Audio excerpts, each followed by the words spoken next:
Good morning. I want to start your class with a small video, but in the meantime, we will keep it going. We were in the previous class talking about classical evolutionism. We'll be continuing with that. Bit of more stories and more thinkers to come, and maybe perhaps we would be doing the three major thinkers in today's class, and then we will in all possibility be doing diffusion from tomorrow's class. So there are few key terms there that we have started with. We said that classical evolutionists, the term classical itself was the given of somebody else. So I would once again try to give a recap of that particular classification, and then I will take you to this term called unilinear evolution.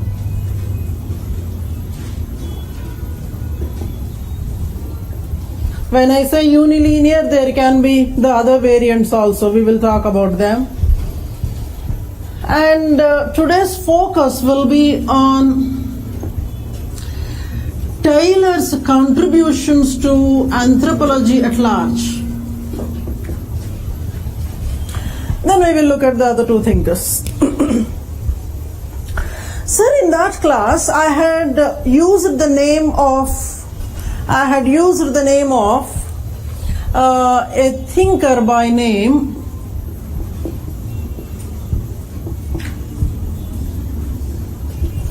Julian Stewart.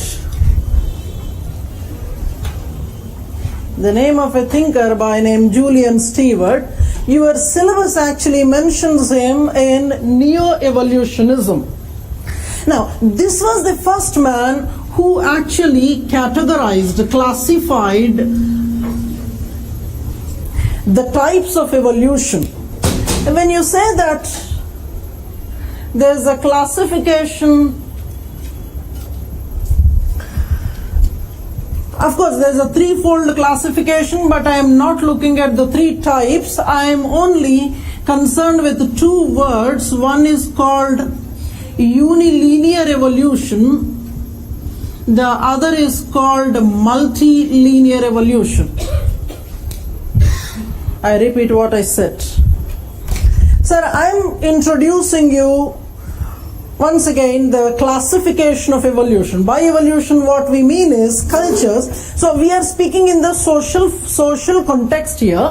By evolution, we mean the step-by-step changes or progress that occurs in various aspects of culture. Now, in this particular way of studying culture, that is how in a step-by-step way culture, societies have progressed. That is the theme of evolutionists, and in that process, the so-called classical evolutionists, as Julian Stewart was naming them, had one particular approach. The neo-evolutionists had another way of looking at things. What Julian Stewart did was, he had his own way of looking at evolution. So when you say that there's a step-by-step change that is occurring in the cultures which we defined as evolution, he was actually trying to pick up strings from the drawbacks or the negative aspects of classical evolutionists. So far we haven't gone into those details, but because I have to say that, see, when I use the word unilinear evolution, I have to give the meaning vis-a-vis something else. That's the reason why I am now talking about Stewart. So Stewart actually tried to identify different types of evolutions. What he meant was that not every society would evolve in the same way. Not all societies evolve in the same way. Every society may be having, every culture may be having its own way of evolving.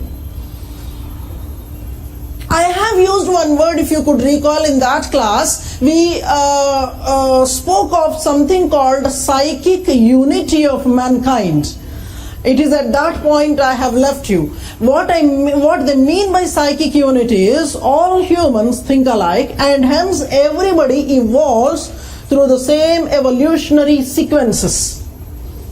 I will have to add something more there, but before that is one way of looking at things.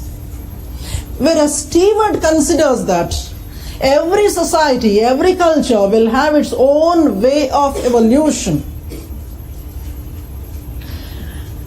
Now, when we go into the details of Stewart, he will try to tell us in what circumstances two different cultures will evolve in the same way. There will be certain conditions to be met with. But generally speaking, according to Stewart, no two cultures evolve through the same evolutionary sequences. Like in the previous class I had written like this: stage A to stage B to stage C. Suppose one particular culture group is evolving through those stages, another culture group will also evolve through the same evolutionary stages. This was what we were mentioning as classical evolutionist idea. Now, I am here trying to explain the word unilinear evolution, which Julian Stewart, the term unilinear evolution was given by Stewart to classical evolution, that is 19th century evolutionists. He called all those thinkers of 19th century classical evolutionism as unilinear evolutionists because they believed that all societies, cultures evolve through the same evolutionary sequences in spite of the fact that they were evolving independent of one another, meaning there is no give and take between them. This is very, very important. No two society or different societies evolve through the same evolutionary sequences, and this kind of evolution, they said, the classical evolutionists said, was independent of one another. They were not sharing things with one another, but each of them were evolving by their own genius, by their own tools, technologies, by their own way of doing things. But then all of them were evolving through the same evolutionary sequences. It's something like this. Suppose we say that one particular society, S1, has evolved from one stage A to B to C. A maybe I may call it, for example, a hunting and gathering society. B may be an agriculture society. C may be an industrial stage. So these are the three stages we are mentioning. So in the process, what is happening? Apart from everything else, technology is also improving. So for example, somebody in stage C had come up with manufacturing of one particular machinery. If I am looking at the classical evolutionist way of looking at things, S2 will also go one fine day, they will also invent the same thing. It is not like somebody else had manufactured a computer, a helicopter. I am simply taking the technology from them and then trying to progress further. It is not that way. According to classical evolutionists, every society, every culture will invent by itself all those tools of culture, and it would independently evolve, but then in the same way. I hope you are following what I am saying. This is called independent evolution, but similar evolution.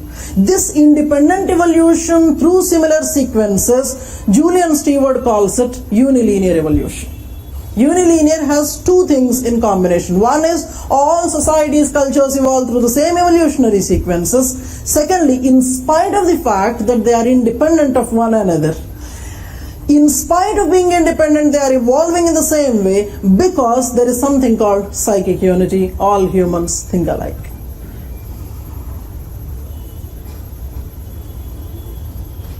Sometimes, questions are asked simply with unilinear evolution. If at all the student hadn't studied Julian Stewart, he would simply be talking about classical evolution. But then, in a question of unilinear evolution, what is required is you start with Julian Stewart, because he was the one who used the word to describe what was given by classical evolutionists. Now, taking from there, I'll explain this word and go to the other aspects of classical evolution. Multilinear, what he means is, if two societies are there, they may have their own evolutionary sequences. They may not have the same evolutionary sequences because they have everything different from one another. Their circumstances are different, environment is different, social situations are different. Unless and until so many things come up together, matching in between the two cultures, only then you can have similar evolutions. But that is a rarity to occur. What Julian Stewart supported was multilinear evolution. So at a theoretical level, this looks very abstract. But then, by speaking of multilinearity, Stewart is actually appreciating an anthropologist's effort to recognize diversity in cultures. So I am taking you back to the first statements regarding anthropology I have given. Anthropology is a discipline that tries to understand the other cultures, meaning the varied cultures. When they are not similar to you, even then you appreciate it, you respect it. This element of respect and appreciation seems to have been missing when it came to classical evolution. Now, it is on that note I can say that Stewart was more anthropological in spirit when compared to classical evolutionists. Write that statement. Maybe we will examine in one of our assignments and tests in the future. Take that quotation there. Julian Stewart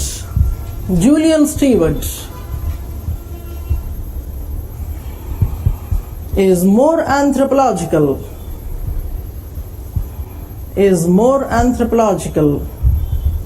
in his approach when compared to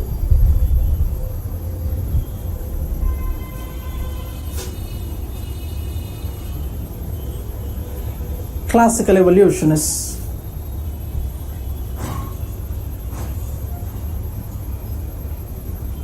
We will be visiting this statement again, but for now, we will start with what Taylor was talking about.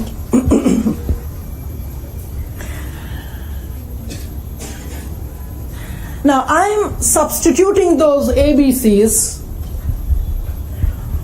with the actual titles that he had used.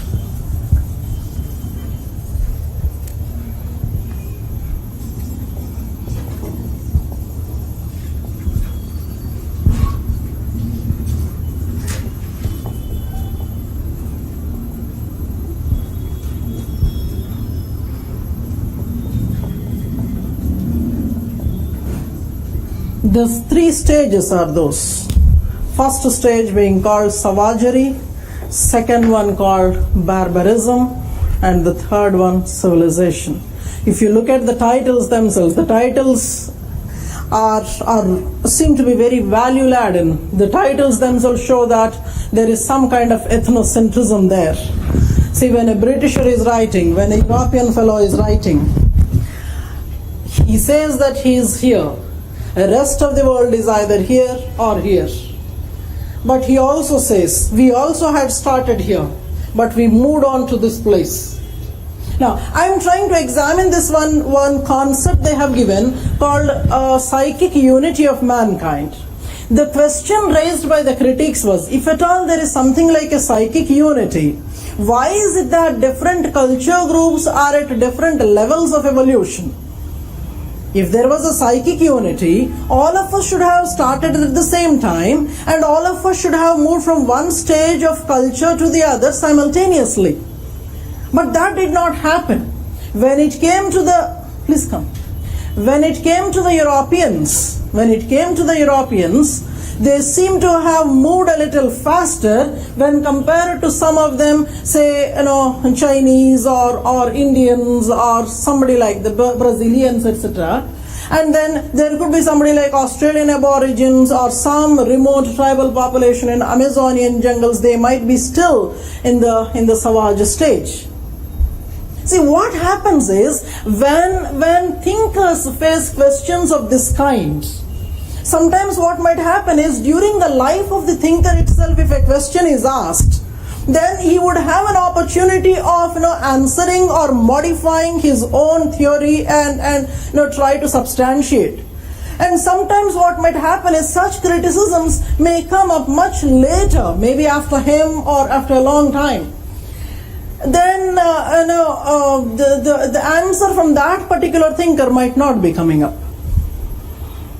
In some cases, when the thinker was still there, and the question was put across to him, we found that dependable, proper answers were not coming. It is in that case we believe that there is a weakness in those theories.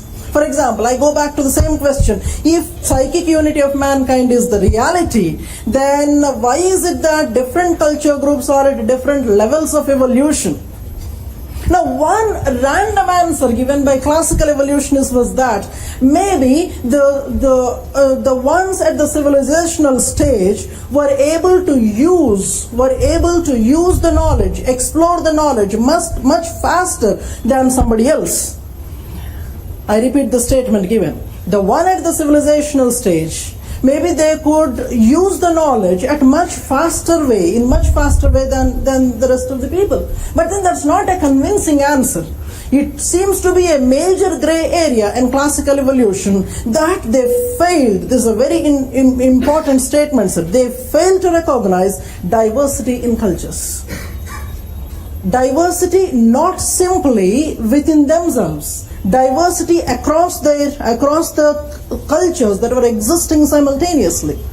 This seems to be a major weakness, that they fail to understand diversity in the cultures. So two criticisms I told you. One is failure to explain psychic unity. Second one is failure to recognize the cultural diversity that was existing. I'm going back to a statement that I have given just now. For example, a thinker faces a criticism during his life. Narasimha, suppose a thinker faces a criticism during his lifetime, you can apply it to your own self. If somebody criticizes you, what do you do?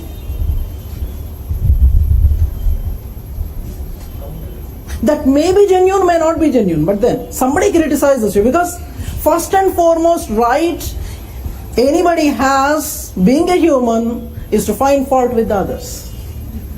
That is the basic human right you have. Somebody criticizes you. Maybe you try to justify, try to defend yourself, come what may. That's the other name of this. Sometimes the fight may become violent also. Just imagine the academic circles throwing up things at one another. Here I want to give an example of one person who can actually be a role model for many of us. I have used this name in the earlier classes, called Dr. M.N. Srinivas. Of course, that fight was there, that whether Srinivas is a social anthropologist or a sociologist. Keeping that aside, this was one gentleman who tried to use every criticism for the enhancement of his own writings and research. Sir, the reason why I try to give very personal analysis of the thinkers is, see, there are different ways of answering questions. And this question about right contributions of so and so person to anthropology, Indian anthropology or general anthropology, etc., this is a very common way of asking questions about thinkers.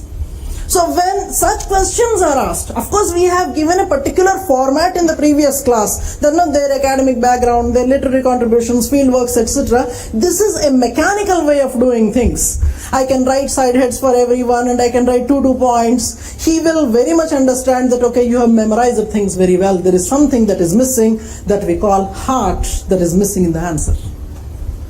He can sense a heart in your answer if you can exhibit the kind of if I could call this, the kind of affection, the kind of relationship that you have established with the thinker, with the discipline.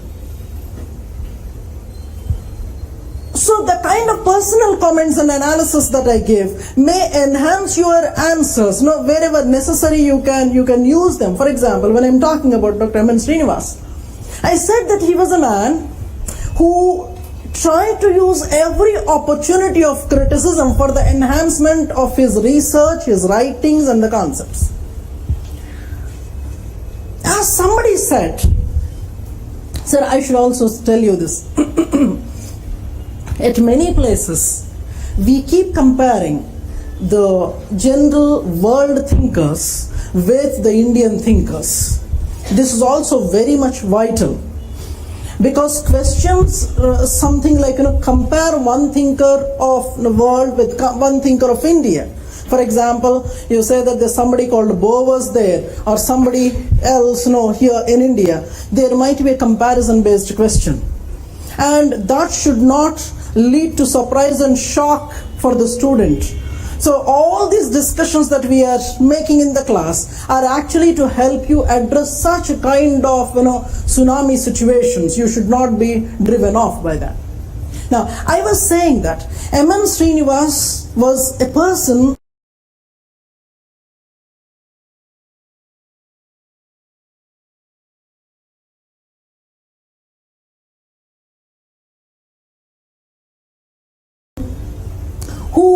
who was facing the criticisms positively. But if somebody has to compare Srinivas with a personality in the global anthropology, we can relate him to somebody like Tyler.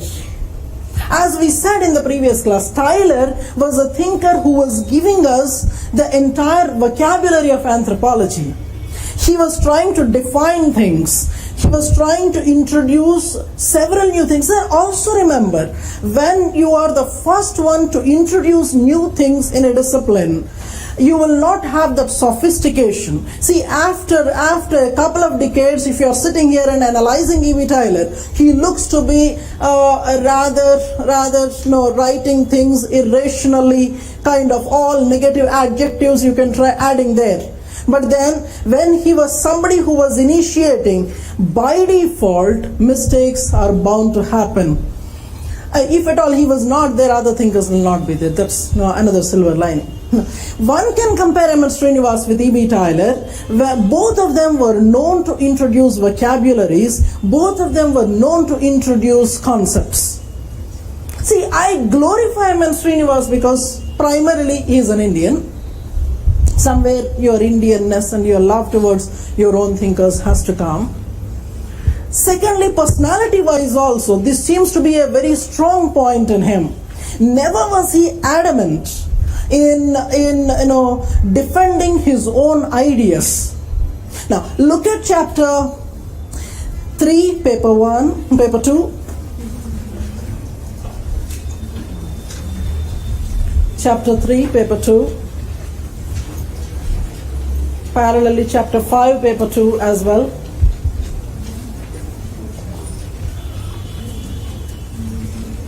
You have looked at this topic earlier as well. That was theories of caste.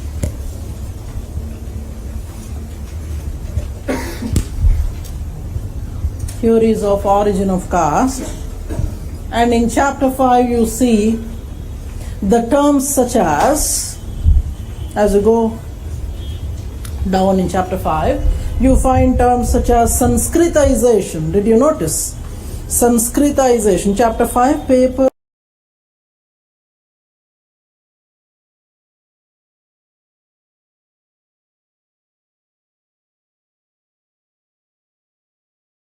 2. Sanskritization. There is something called Westernization. You also have modernization. Reminding you, I am trying to give you some personality traits of this man.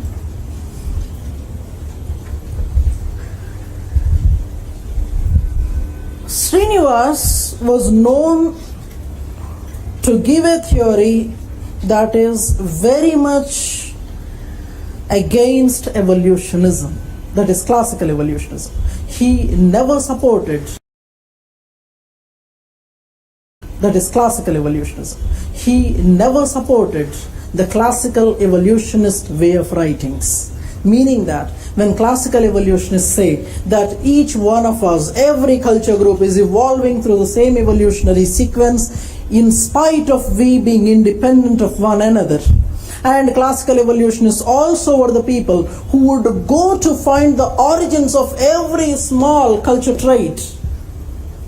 Now, Srinivas was somebody who did not like it. Of course, he started by saying that it's a futile effort when you go to find out where from it must have started. Why he said that, etc., we will come to it later.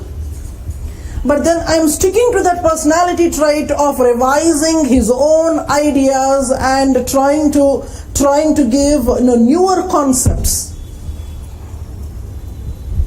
Whenever he used to give a concept, if somebody comes up criticizing, thankfully many criticisms were coming when he was still writing.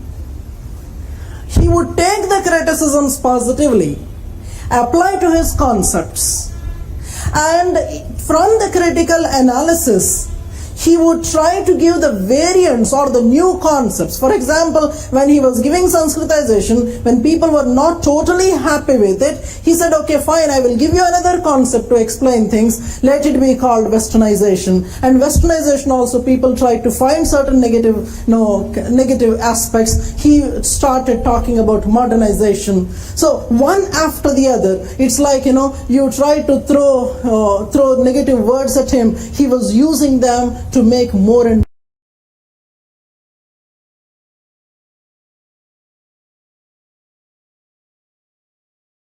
more newer concepts. This is one personality trait, personally, and anybody should try to adopt. Now, with that comparison, so keep in mind that questions like comparison of general anthropologist, world anthropologist and Indian anthropologist might come. These are the two people that might be asked for a comparison, that is Srinivas and E.B. Taylor. The very classic similarities being that they were the first ones to give so many newer concepts for understanding. He was talking about human cultures in general. This man was talking about Indian society and culture. Now, when Taylor was giving these sequences, savagery, barbarism, and civilization,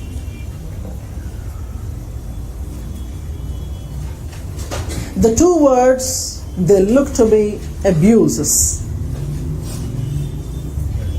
I don't know whether somebody had used these words to describe yourself and describe the others. No, we'll come to that.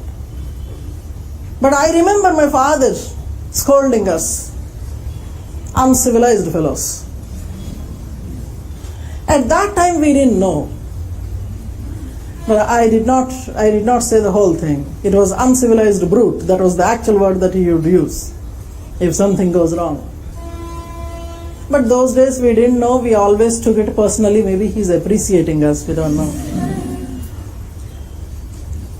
The stage earlier to civilizations, he calls that way. By definition, if we observe, savages are nothing but the wanderers. Savages were nothing but the wanderers who make their living by hunting and gathering. That is the most primitive way of economic subsistence. Hunting and gathering is the much more evolved way of describing them. But if it is a brutal way of calling them, savages. So a savage is somebody who goes here and there irrationally and depends primarily on the food. So in order to get the food, he does everything that way. When it comes to the second one, that is barbarism. Barbarism is more evolved one. It can be seen as coterminous to pre-agricultural or primitive agricultural societies. Barbarism can be related to primitive agricultural societies. But see, at many places, you don't find proper explanation of these terms. It is based on how they were describing various cultures. We are trying to understand that maybe the classical evolutionists were using the word barbarism to describe pre-agricultural or primitive agricultural communities and civilization. You already know. We would start with this here. For him, all societies evolve through these sequences. Ji sir. These terms are given by judicial. Taylor. These sort of negative terms, not hunter-gatherer or something. No, actually, now contemporarily, if you observe, contemporary writers, if you observe, we are not using these words. We now call them hunter-gatherers, etc. And we also understand this, that between savagery and barbarism, there are several stages. It is not the 3 stages alone. There are many more stages. See, conventionally it is like this. It is generally believed that all human societies moved from hunting-gathering to maybe perhaps hunting, fishing, and then to pastoralism,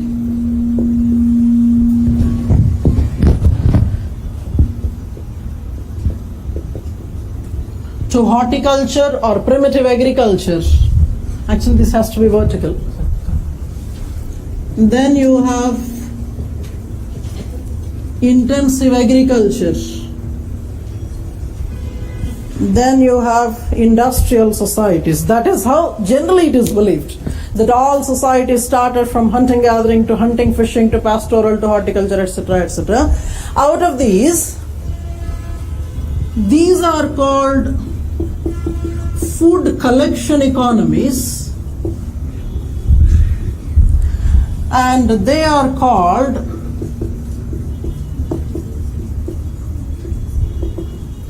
food production economies. Look at chapter 3, paper 1. Look at chapter 3 in paper 1.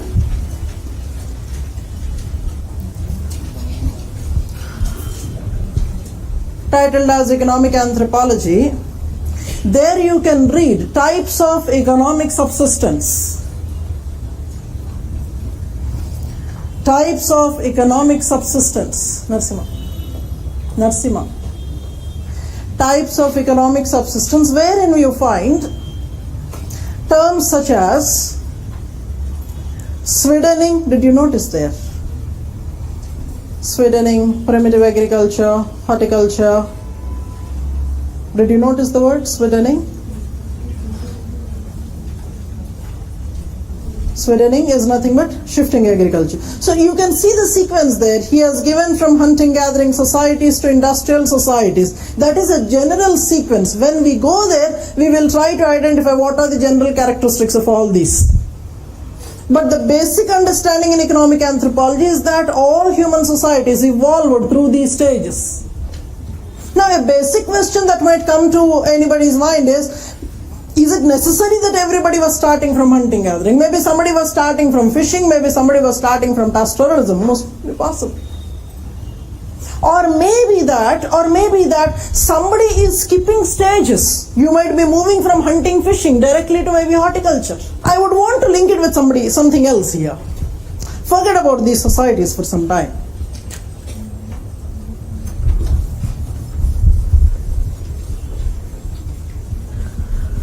When we study Hindu social order, we get one sequence called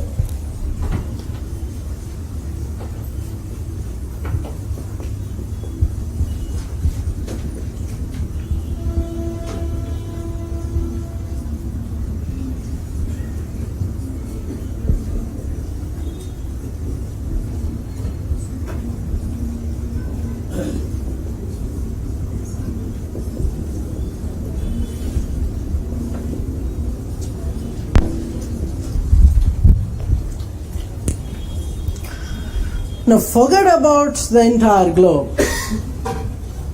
When you look at Indian society itself, not the entire Indian society, for that matter, the Hindu society itself, is it that all the individuals are passing through the same sequences mandatorily in life? That you start with brahmacharya, you go to grihastha, vanaprastha, etc. We find that many of us are not anymore interested in grihastha, so maybe perhaps from brahmacharya we directly want to go to sannyasa. Or maybe that we are skipping vanaprastha and directly going to sannyasa. Or maybe right from the day one we left brahmacharya, we have become grihastha right from the day one. No. We are talking about Hindu society. There is no uniformity in the way you practice your life. Or for that matter, being the same religious group or the same culture group, you do not have faith in one single God. Somebody may believe in a single God, being a Hindu, considering the Vedic way of looking at things, Rigvedic way of looking at things, or somebody is looking at the crores of gods that we have. I really love this thing. We will be talking about this also. There is one thinker I am going to introduce in today's class to you called Dumont, D-U-M-A-N-T, Dumont. A big question was asked on him in one of the exams, if I could recall 2015. We are talking about whether psychic unity is existing, whether all human societies were evolving through the same evolutionary sequences. And I was making a point that it is not the entire globe, not all the culture groups in the world. If we look at our own culture group, we see the diversity within. Taking this forth, we will be coming back with Dumont after a while in today's class. What Tyler was doing was, these three stages, savagery, barbarism and civilization, these according to him were the broad stages of evolution, which according to him were followed by all the human cultures and societies. But then it must have happened that somebody started late or somebody moved faster in between. If you could recall what you were studying in history, it is generally said that during the medieval times something had happened to India. I'm not examining what had happened to us at that time. There is a general statement people give that something had gone wrong in the medieval ages. That's the reason why we call them medieval also. That the civilization, the so-called civilization, which was so very progressive till then, all of a sudden seemed to be falling behind. And there's somebody else who is picking up. So it is like a race that is happening. Somewhere in between, people catch up. Initially, maybe they are slow. As it is said, the first would become last and the last would become first. We never know. Maybe at the time of preliminary exam, you're doing extremely good. By the time you finish your main exam, you're nowhere there, kind of. Certain situations might come up because of which certain societies must have slowed down and others have picked up. But then Tyler was not examining this difference, why different societies were having different phases of evolution. That was not his subject matter. His subject matter was in these societies, that is savagery to barbarism to civilization.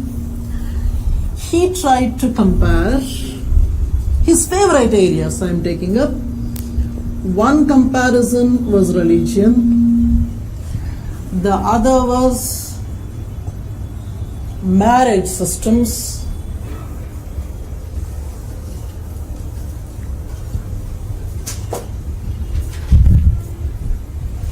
so for example, savagery, he says, the religion was mostly animistic. We will be defining. Sir, I know I am giving several new terms to you, but it will pay off. All your labor would pay off. From animism,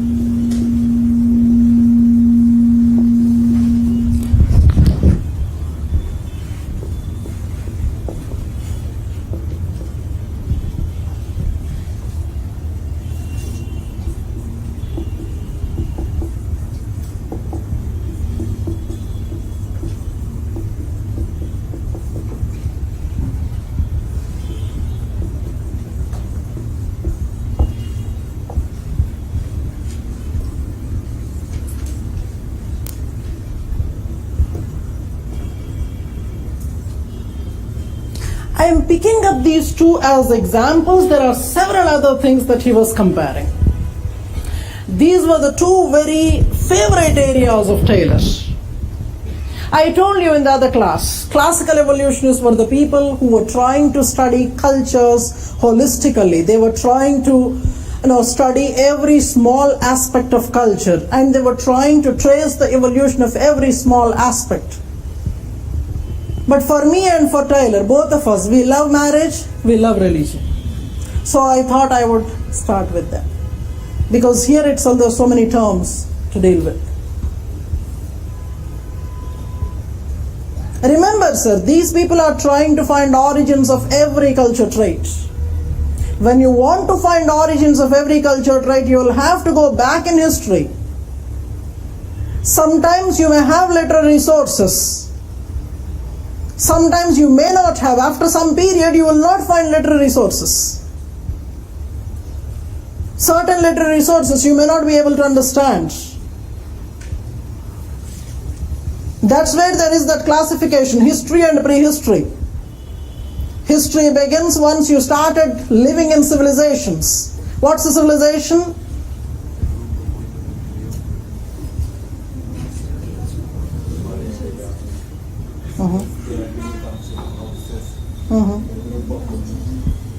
Our friend says they are a group of people who are building houses, living together. What's a civilization, sir?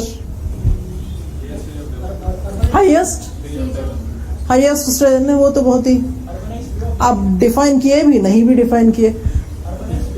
Urbanized way of living. और बताइए.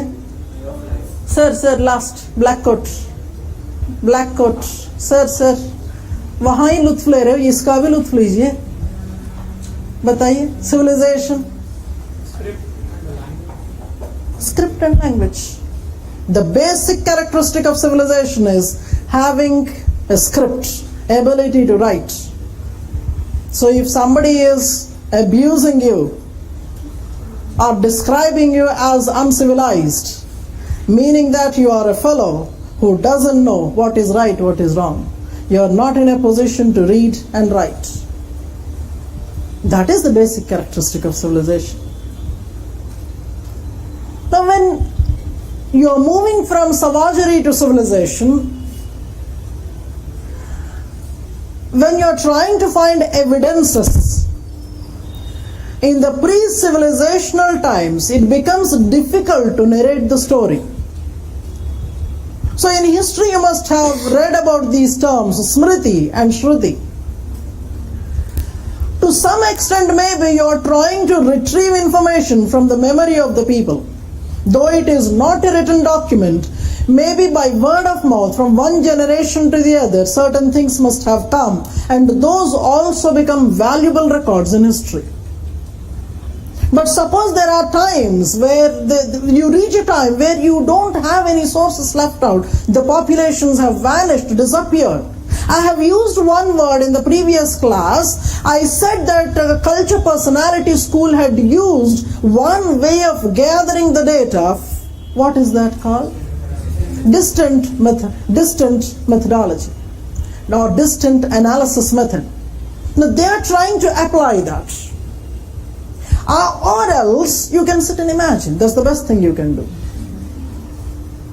And for that we have used this word called rethinking method. Classical evolutionists were using rethinking method where there is no possibility of getting any credible source for information. Now, for everything they were trying to go back and write the story. For Taylor, animism was the first stage of religion. After that, several intermittent ones he mentions: polytheism, then monotheism. Remember, sir, when we are writing something in savagery and parallel there, he indirectly means that when there is savagery, there is animism. When there is animism, there is primitive promiscuity. There is a good lot of other things that he added there. What could be the political system? What could be the other systems, etc., etc. What could be the way of exchange? How people are trying to exchange their goods, etc. But I am right now sticking to these two.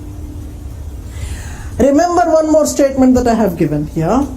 When he says that savagery is existing, he automatically means that there was animism. When there is animism, there is primitive promiscuity. And when there is polytheism, there is group marriage. When there is monotheism, there has to be monogamy. This is how my British society has progressed. And because we have progressed this way, you are also going to do the same thing. So classical evolutionists were trying to show themselves as somebody like torchbearers for the others. They are showing the way to the others. See, this is how you will have to progress in life. But one other criticism people talk about Taylor and other classical evolutionists, what after civilization? That was not mentioned by them. Maybe because they were still in civilizational stage, they do not know their future. Or it must not have occurred to them. Maybe they thought that that's the end of the whole thing. Everybody would eventually have to become civilized individuals. At one place, Taylor defined civilization as the stage of rationality. Now, I am here to explain certain other words. After the previous class, a girl was mentioning this.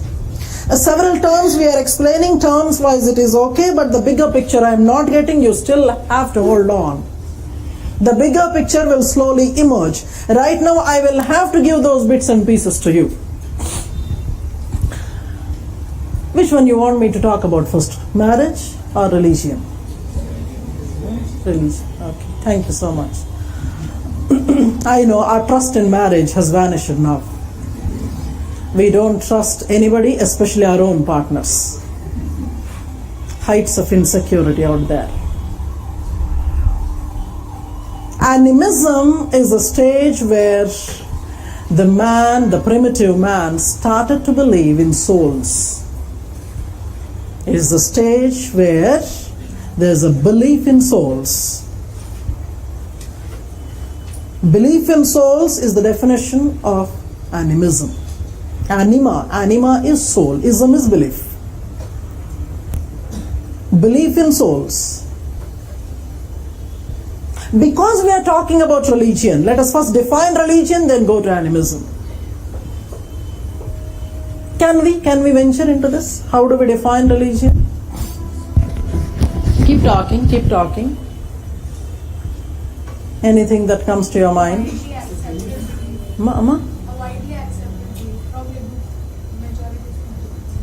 Widely accepted belief. Or what is faith in the supernatural, huh? One's faith in any form, like whether it be God or any. Anybody else who would want to? Code of conduct for life. Hope. Super. I love this. We will, in the future classes, when we go to comparative religions, that's a very beautiful other topic. When we come to comparative religions, we are going to examine which is the religion that gives hope. We're not going to promote any religion in the class, but then I'll go by her, what's your name? Garima. I'll go by her definition. This goes akin to what Taylor was mentioning. You scribble the definition of religion there. Religion as defined by Taylor. It is the belief in supernatural spirits and beings. It is the belief in supernatural spirits and beings. When you say supernatural spirits and beings, B-E-I-N-G-S. When you say that it's a belief in supernatural beings, they may be gods, they may be demons. As it is said generally, when you believe in God, it means that you should believe in the other thing also, the other variant also. It's like when you believe in light, you should also agree that there's a darkness there. The definition given by him, that is a belief in supernatural beings, is still considered valid. See, this task of defining things This goes on, this went on through the generations, through the decades. Every term that he was trying to coin, people tried to give their own definitions. But generally, the first one will have a long-term impact. It's like, when you wanted to get married, when parents have arranged for పెళ్లి చూపులంట, marriage looks. నేను సాయంత్రం cinema వచ్చింది టీవీలో. How many other girls you see after the first one? These days people keep a track of how many episodes have happened, and you try to, because with all the technology you have software skills, you are trying to prepare charts, trying to identify what are the positives and what are the negatives, and then finally you try to conclude, yes, this is what would go well with us. When you're trying to do this, in animism when he was defining, or in religion when he was defining, or the soul when he was defining, initially whatever definition was given by Tyler, that seemed to be much widely accepted than anything else. So even today, if somebody asks you to define religion, this may be the best way of saying things, that this is a belief in supernatural. Now the subsequent questions might be there. Who is the supernatural? Based on who the supernatural you are believing in, to which religion you belong, might come up. Now, so belief in supernaturals, in fact, Taylor was not somebody who was trying to dig evidences in archaeological sites. Generally what people now do is, up to the evidences that we find from the written records, we depend on the written records. Suppose you don't have written records, you dig the digs. Dig is nothing but an archaeological site. You dig the digs so that you try to find some kind of an evidence from there. That is a neo-evolutionist way of doing things. A neo-evolutionist would try to identify the evidences other than those from the written records. But this man was busy with the rethinking method. We have used this word. He was thinking that a primitive man was thinking. He wouldn't move out of his cabin, but from there he would be trying to think the way primitive man must have thought. Now, keeping that in view, I am saying this. According to him, animism was the first stage, but he did not give any proof.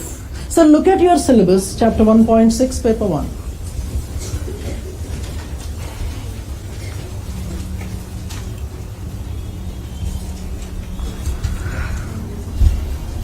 Please.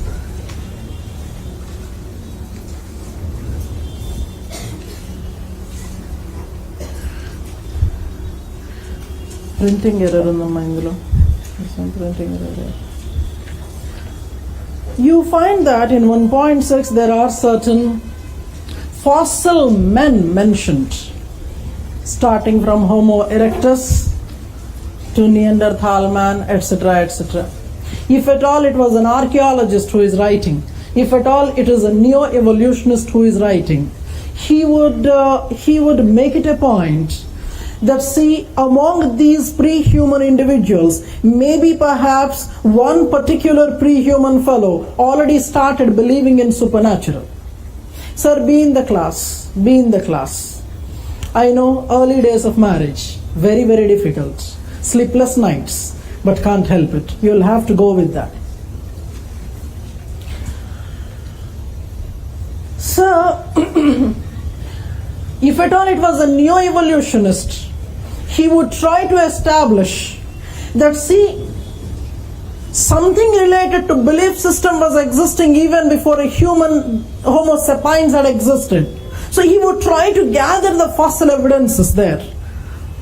But because this man was not an archaeologist, he was busy using his own imagination.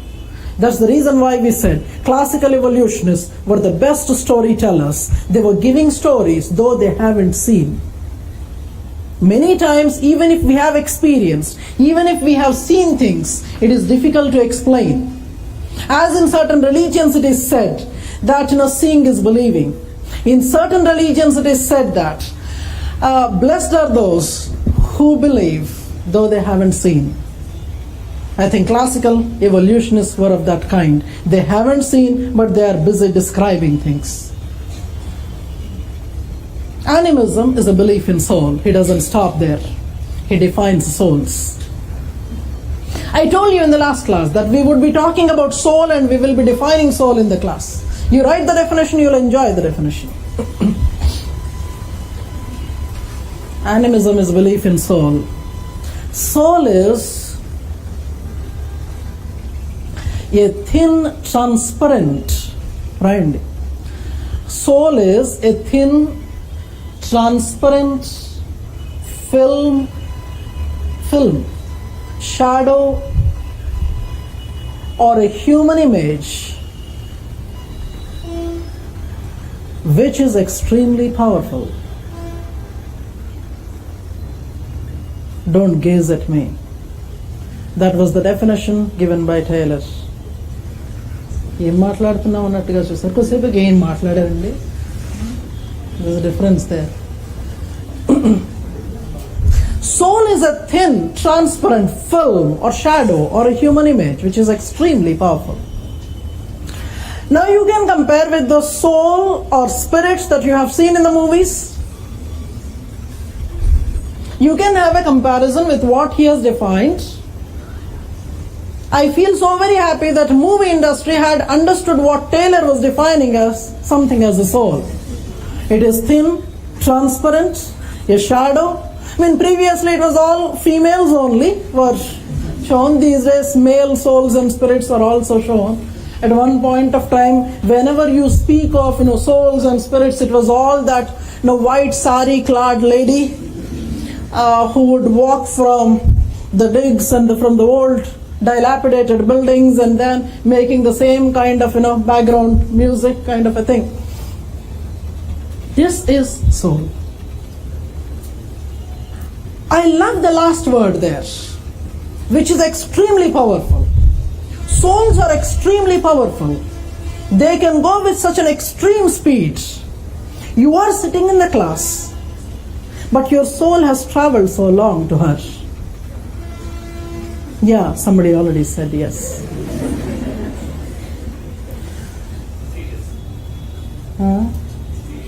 Serious. Now we are good at bringing all these movies with the souls. We know that we cannot establish them, but still we try to use our imaginations in describing. Somehow there is this inquisitiveness in man in knowing what you cannot see, what you cannot explain. That's where religion comes into picture. It tries to explain to us what we fail to understand otherwise. But that is not the definition given by Taylor. The one that I said, religion tries to explain what we cannot understand, was given by people much later like Malinowski. For him, religion is belief in supernatural, which is a belief in the first go, belief in souls. How do you know that souls are existing? How do you know that souls exist? Do you believe in souls? No? You believe in soul? I am not the reality, I am the soul actually teaching today. How can you make out the difference between the living thing and a non-living thing, or the died thing, dead thing, something like a soul? Soul is extremely powerful. It can present itself as the original one. You may be mistaken there.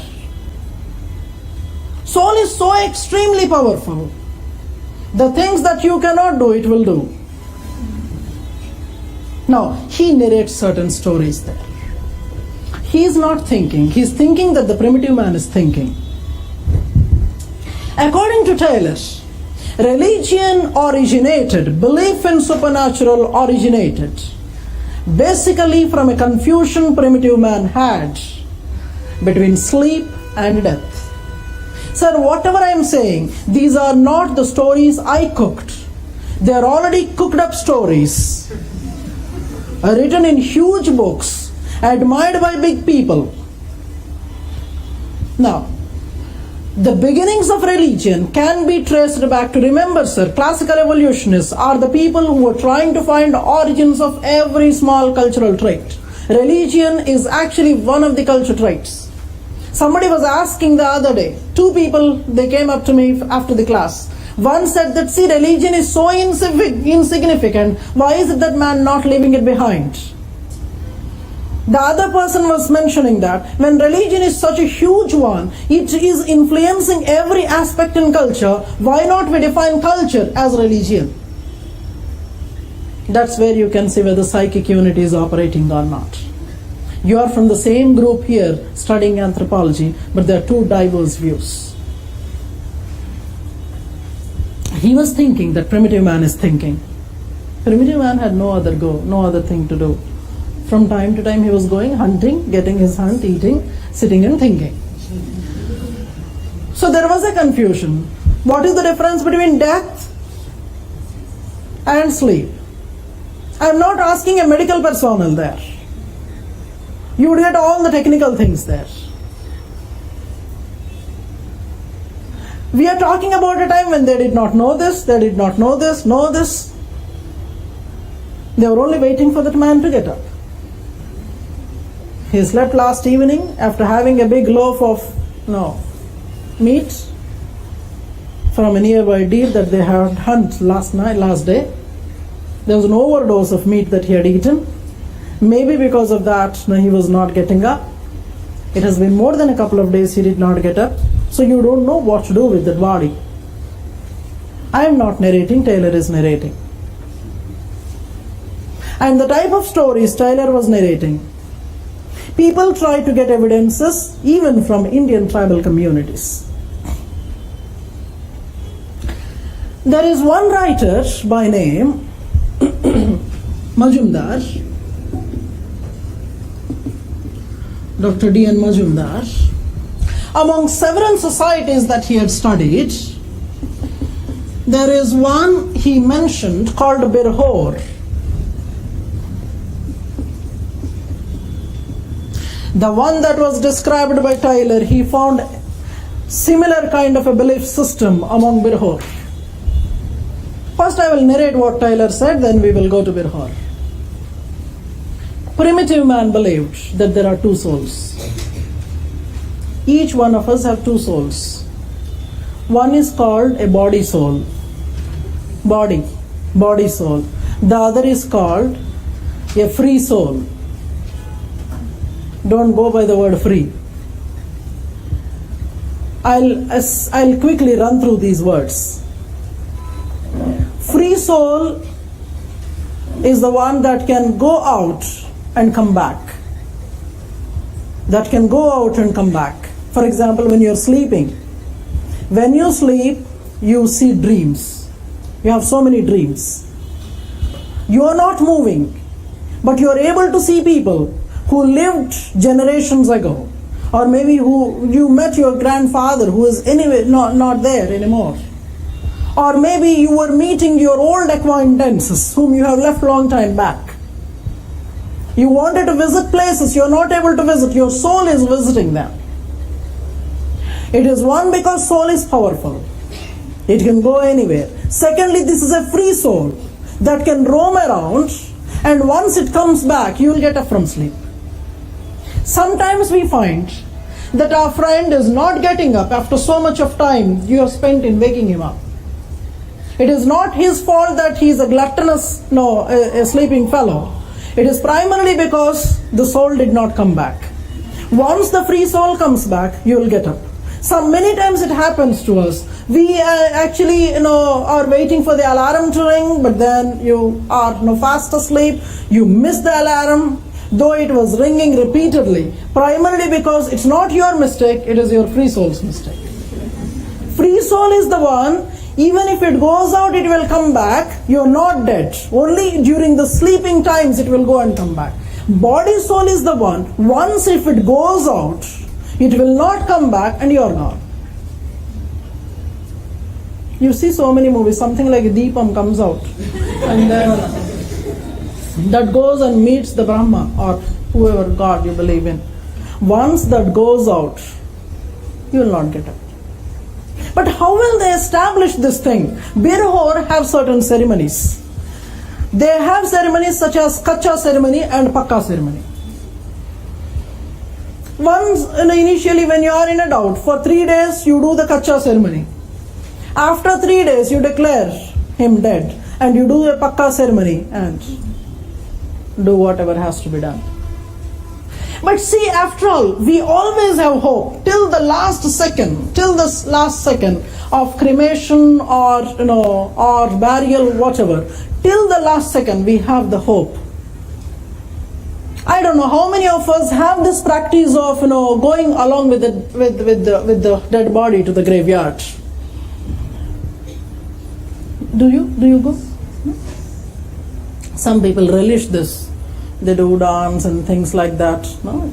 As the body goes, because there's the last journey, you'll have to give him the celebration, the dead man.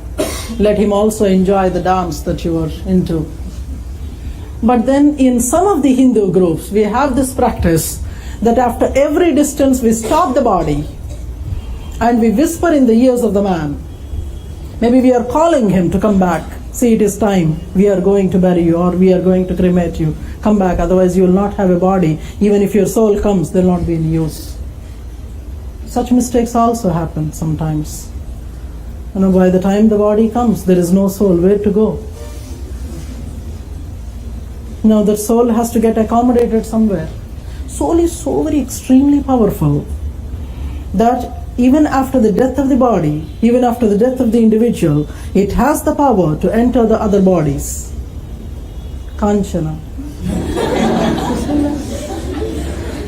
It actually can enter several bodies. Now, anyways, animism. Between animism and polytheism, there is one other stage. He explains, though he doesn't give here, it is called animatism. Animism is a belief in soul. Animism believes that all living individuals have souls. Animism believes that all living individuals have souls. It's not simply belief in soul, it's a belief that every living individual has a soul. When I am saying every living individual, I am not simply talking about the humans, I am talking about the non-human living individuals also. Because the pet that you have been nurturing for so many days and months and years, you suddenly have left your pet and come here. Last night you have seen your pet in your dream. Because that is also a living thing that has a soul. Your soul and the soul of your doggy are meeting, having good time there. So animism is a belief that all living things have soul. Animatism is, there is the other name for animatism. It is also called Manaism. In the Polynesian societies, this word is popular, Mana or Manaism. Manaism is a belief that the souls have power. Manaism is a belief that souls have power. Animatism is a belief that it is not simply that all living things are having souls, but souls have power. And this soul is not a reserved right of living things. Even non-living things can have mana. I repeat what I said. Animism, firstly, is a belief in soul. It believes that all living beings, living things have soul. Animatism or Manaism believes that souls have power, and it is not simply living, but even the non-living things have souls. You had been nurturing this dream of scaling Mount Everest right from the childhood, an unfulfilled dream. So every night you are able to see Mount Everest in your dream because it also has a soul. It has been calling you. Without soul, it would not come to you.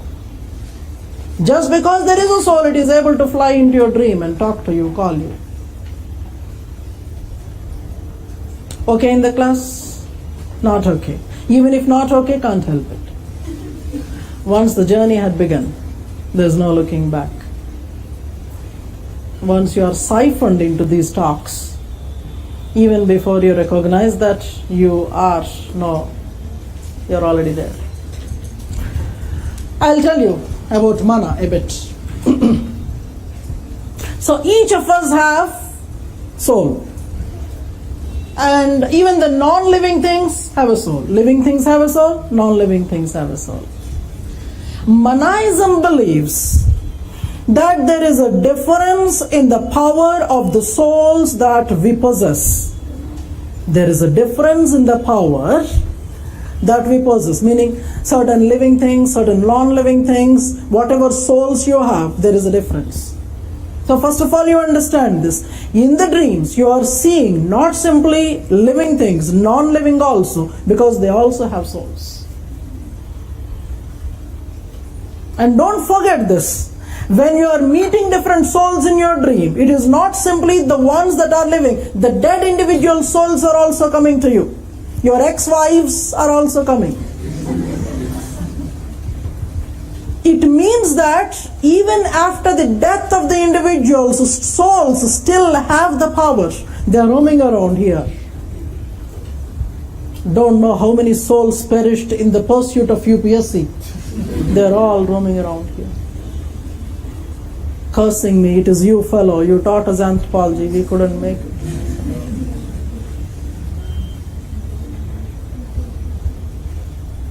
Both living, non-living things, individuals have power. There is a difference in them. I am linking it with somebody else's statement here. There was an anthropologist who studied Indian society, caste, etc., called Hutton. Hutton wrote extensively on Manaism. He was linking Manaism with the caste system. He was linking mana with the social stratification. Sir, we were actually talking about Taylor's evolutionary stages. We started from savagery to barbarism to civilization, wherein I have picked up two examples. One is evolution of religion, the other is evolution of marriage. In religion, Taylor defined religion as belief in souls and supernatural beings, belief in supernatural beings and spirits, and he was giving different stages. First stage was animism, when man started his rational questions, such as difference between death and sleep. As a part of that, he was defining animism, that is belief in souls. After belief in souls, man progressed to the next stage of believing that souls have power, not simply living things and individuals, non-living, dead individuals also have souls, and souls have differential powers. Not all souls have the same power. It is very easy to understand. It's very easy to understand, sir. So many gods we have. So many gods we have. Like how we have hierarchy in the human societies, we have hierarchy in the god societies also. Not all gods are equal, like not all humans are equal. You have different castes, different races, different classes. You belong to an upper class or an upper caste or a well-to-do race primarily because you have more mana. Mana can be less, it can be more. More is the mana, more powerful you are.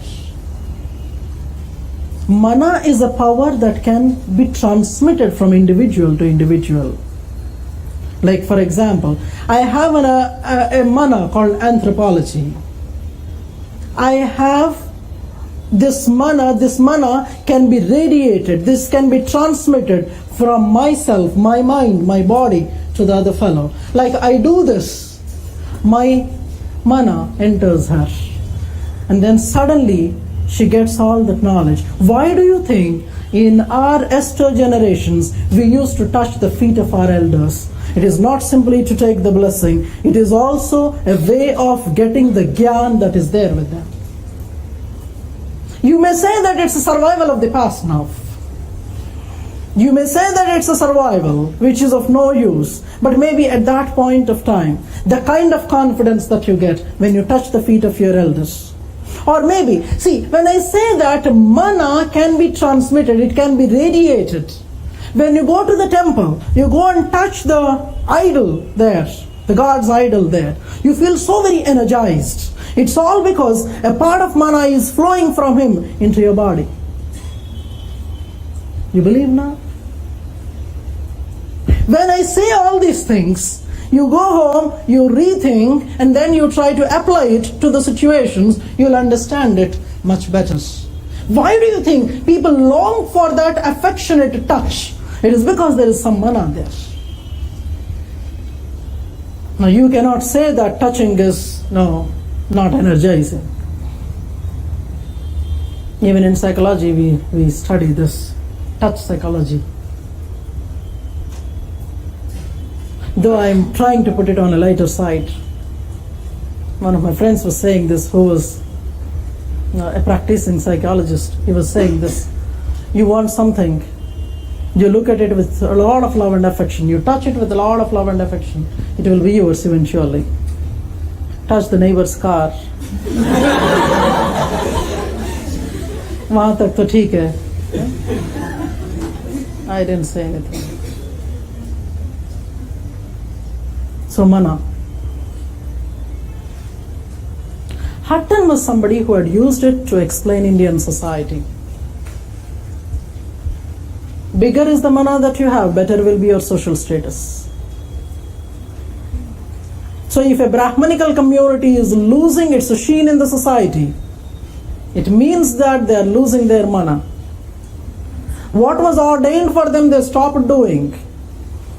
And hence their status was starting to fall in the society. Belief that the souls, the spirits have a power, there is a differential power in the souls. This is what is the belief called animatism. Now I am trying to take it to the sequence of gods there. In the pantheon you have so many gods. I am extending this talk to make it polytheism. Not all gods are equally powerful. Every god has his appointed duties. Like Varuna, Surya, they have their own duties. Bigger is the mana, more is the power. As simple as, which is the exam that you want to pass? A smaller exam, you have a smaller god. A bigger exam, you have a bigger god. Like we have Lord Balaji. Hyderabad is known for one particular Balaji temple where you go around one, Visa, what's the other name? Chilkur Balaji. Chilkur Balaji, known for that 108 times you go around him, is extremely powerful. He'll get you what you want. So many mythological stories we will come across in Hinduism where it is demonstrated that individual gods have their limited powers. If some demon comes up one fine day troubling all of them, they will have to come together, unify all their powers and emerge like somebody like a Durga, a bigger one, and then she would try and do the needful. It shows that gods also have limited mana if they are divided. That's where when you are worshipping number of gods for different purposes, it was polytheism. From animatism, man moved into polytheism, where he was trying to worship different souls for different purposes, for different levels of achievement. And one fine day when he recognized that all of them individually are less powerful, actually there is one single fellow extremely powerful. When you start believing in one, that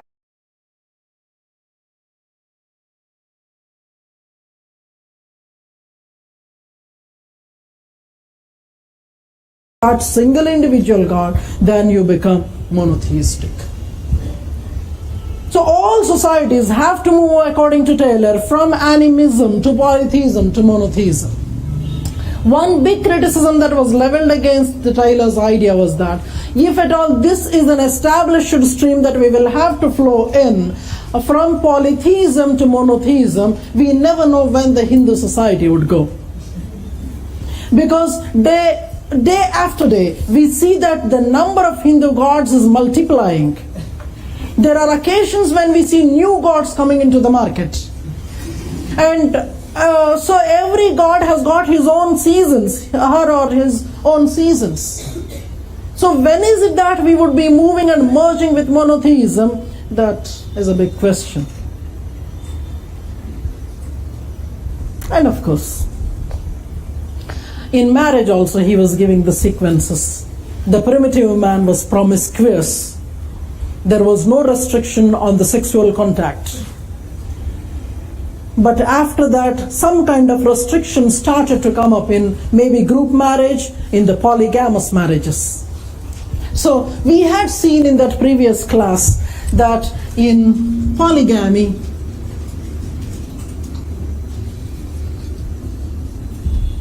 this eventually must have given rise to this. Maybe one of them became powerful who thought that why should I share him with them? Maybe.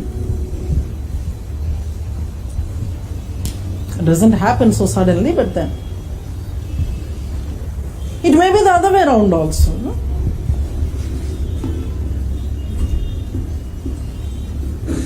That elimination happened.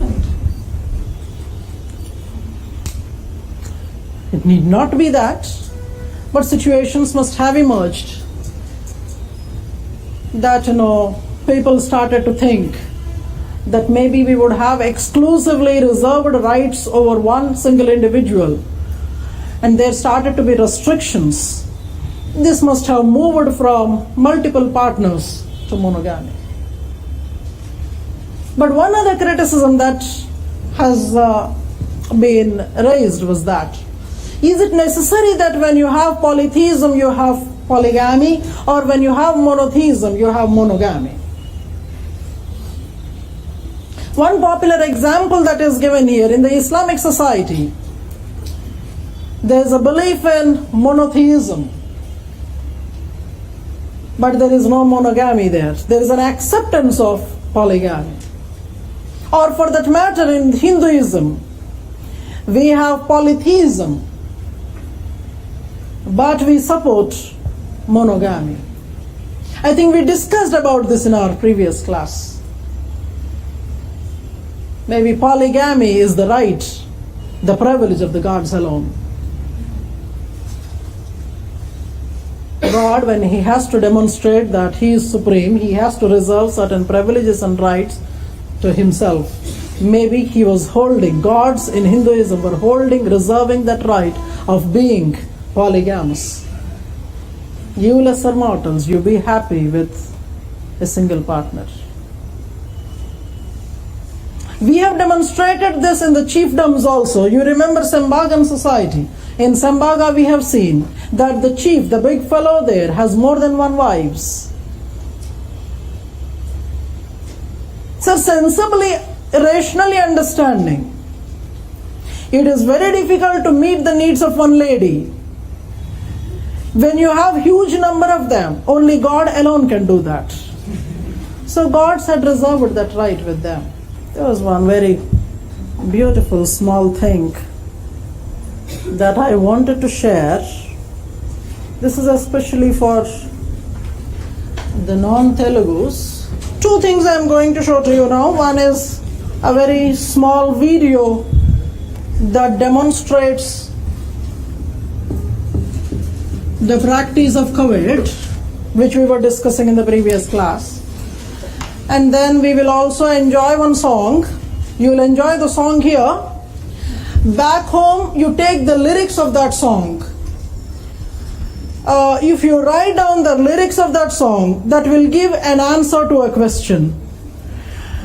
And the question is, what are the uses of anthropology? Okay.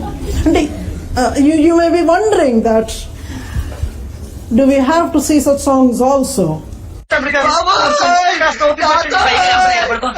నేను భరించలేను తండ్రి. పురిటి నొప్పులు బాబు. What? అవును బాబు, తొలిసూరు కాన్పు. అందుకే నొప్పులు ఎక్కువగా ఉన్నాయి. మగవాళ్ళకి పురిటి నొప్పులు ఏంటది బాబు? సృష్టి ధర్మం బాబు. నొప్పులు మగాళ్ళకి, పురుళ్ళు ఆడాలకి వస్తాయి. అయ్యో కాస్త ఓపి పట్టు. మరదల గారు ఏమన్నా వస్తుందా? లోపల బిడ్డ కదులుతున్నట్టుగా ఉంది. త్వరగా తనవే తల్లి, బారుపై పార్టీ చేస్తున్నాం. నేను భరించలేను. అయ్యో నిజమా? అవుని, కడుపులో బిడ్డ లతా మంగేష్కరే ఒకటే రాగాలు. అయ్యో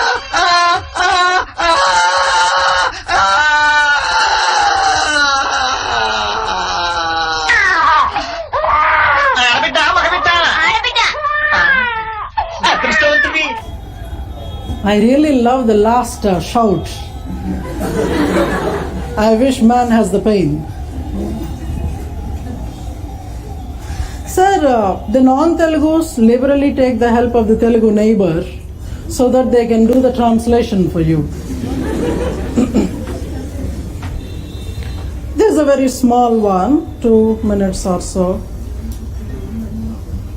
Hello, Professor. Hi, Susie. Hey, you look a little... Sir, that is that song. You can actually note down that what can you do with a degree in anthropology. That is the title of the song. When I was saying this in my introduction that we are going to sing songs, people had an odd look at me. But I really mean what I said. It's only that you are not going to sing in the class. So this is not the only song.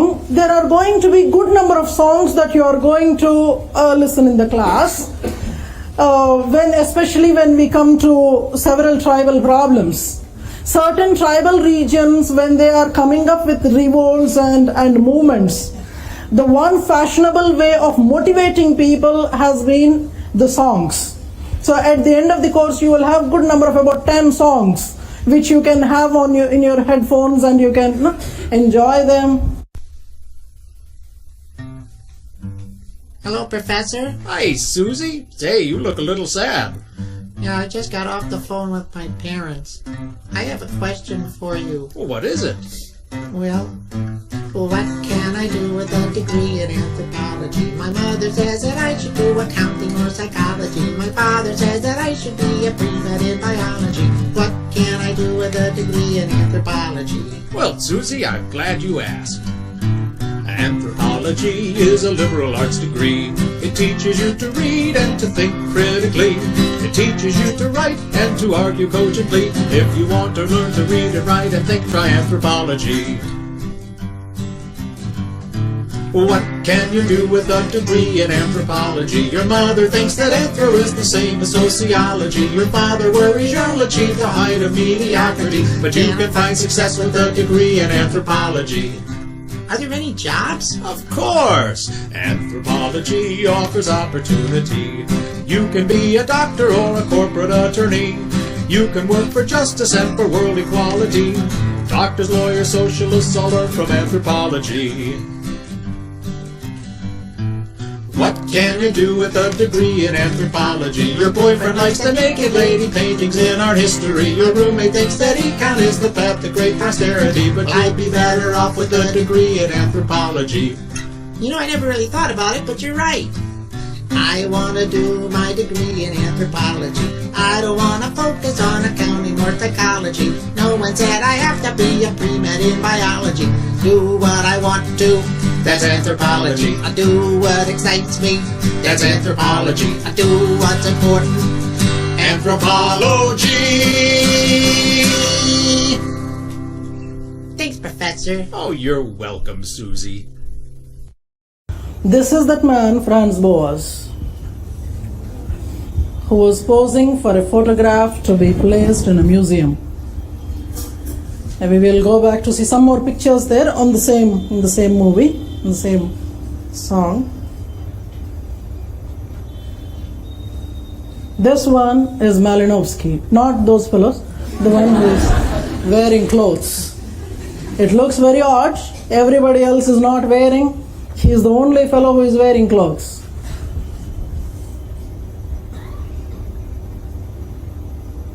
excites me. That's anthropology. I do. This, the one who is sitting in the middle, she is Margaret Mead. Those are the people among whom she was working. I also show these pictures so that you believe that there was somebody with this name who was actually visiting people, who was writing about them. You had seen the picture of Boas, whom you will never forget that particular pose. What's important? This is a very popular pose, sir. I mean, several anthropology museums have this. He worked as a museum curator for some time. It is not simply the exhibits from, archaeological digs. His own pictures were also becoming very significant exhibits in the museums. So I said, back home, you enjoy that song, download, and then. So the answer that you are going to get is, what is the use of anthropology?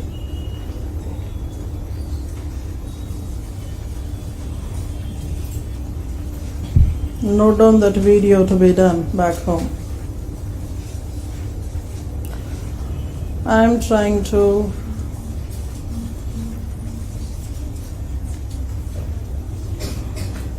so that is where we started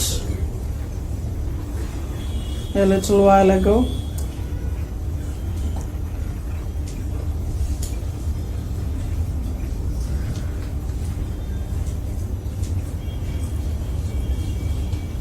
Don't worry, this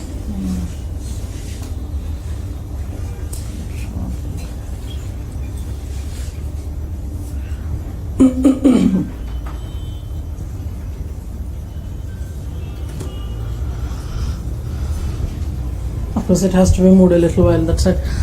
Savagery, as far as technology is concerned, these are the hunting and gathering people.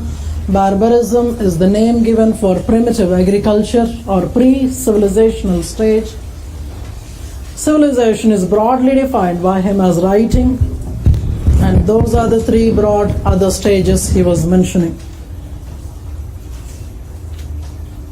By now, certain things you must have understood about Taylor. A first anthropologist, people call him father of anthropology, modern culture studies. He was not visiting the fields. That's one other major criticism people had given. There is no field work in Taylor's writings.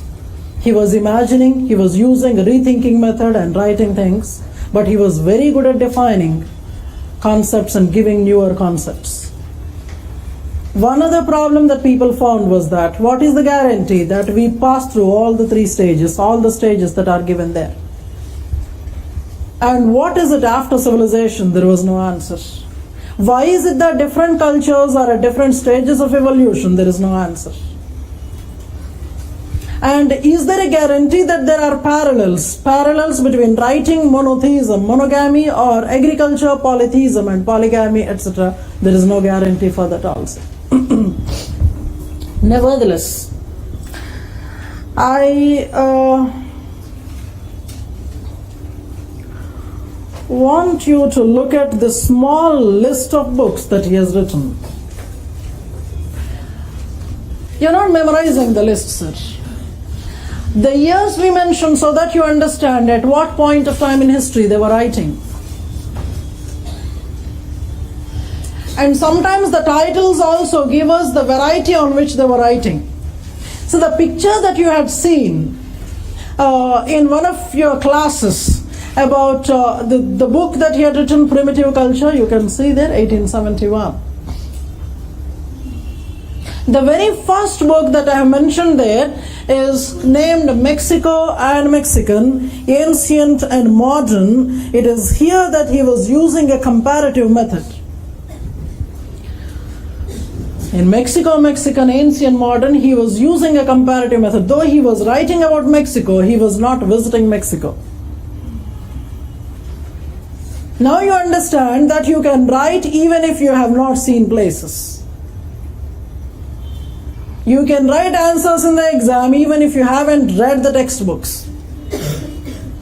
But anyway, you do that. Right from the beginning, his approach has been comparative.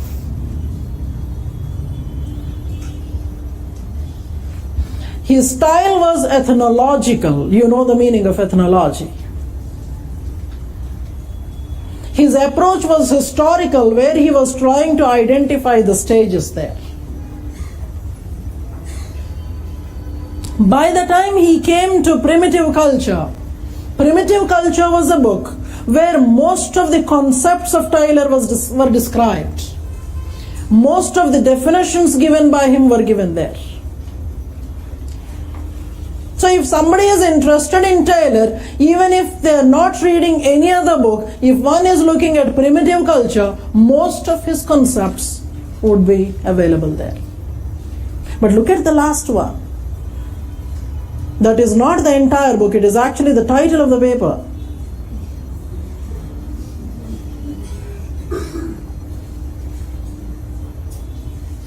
It shows that he was studying marriage in an evolutionary perspective. Don't worry about memorizing, just know that he has written a book called Primitive Culture.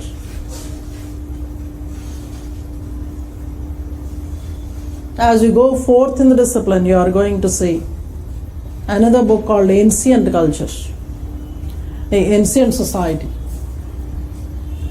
We are going to look at Morgan a little while later, who had written this book called Ancient Society. So people in the earliest times used to have these two books in their hands, one Primitive Culture, the other Ancient Society, the two being the first major books in anthropology.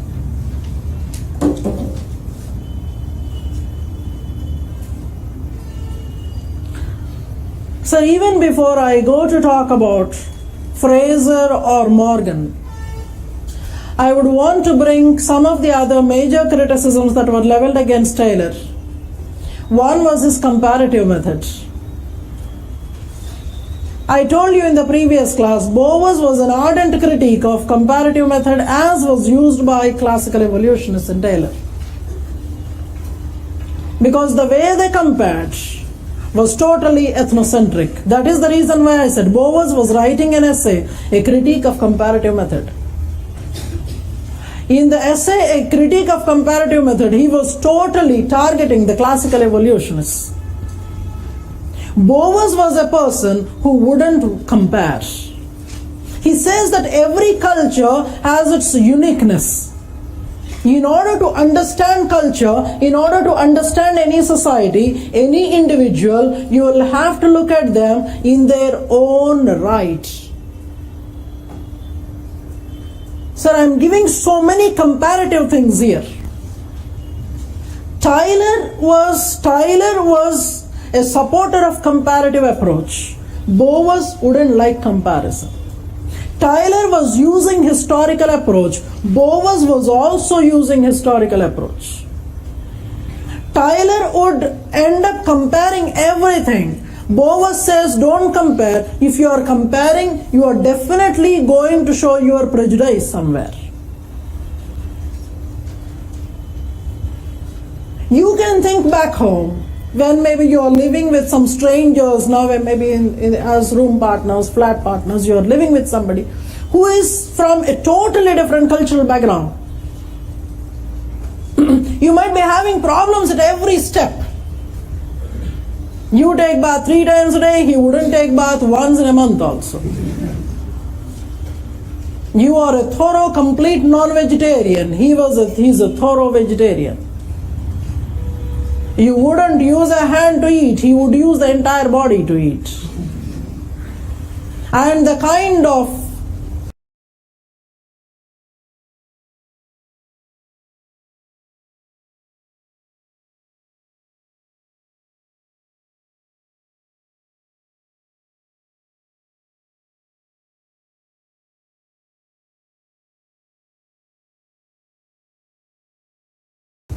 bombastic noises that he makes in the snores, very difficult. Every small thing that you go on comparing, there's a discomfort there. Comparison comes with a prejudice. But there is a commonality. Sir, whatever comparisons we are giving, whatever critical analysis that we are giving, it would be very difficult from the regular textbooks to conclude on. That's the reason why I'm actually particular that you first understand noting down or dictation can happen anytime. With a running note, you try to understand the spirit of the whole thing. Then slowly we will come to writing small paragraphs about each of the thinkers.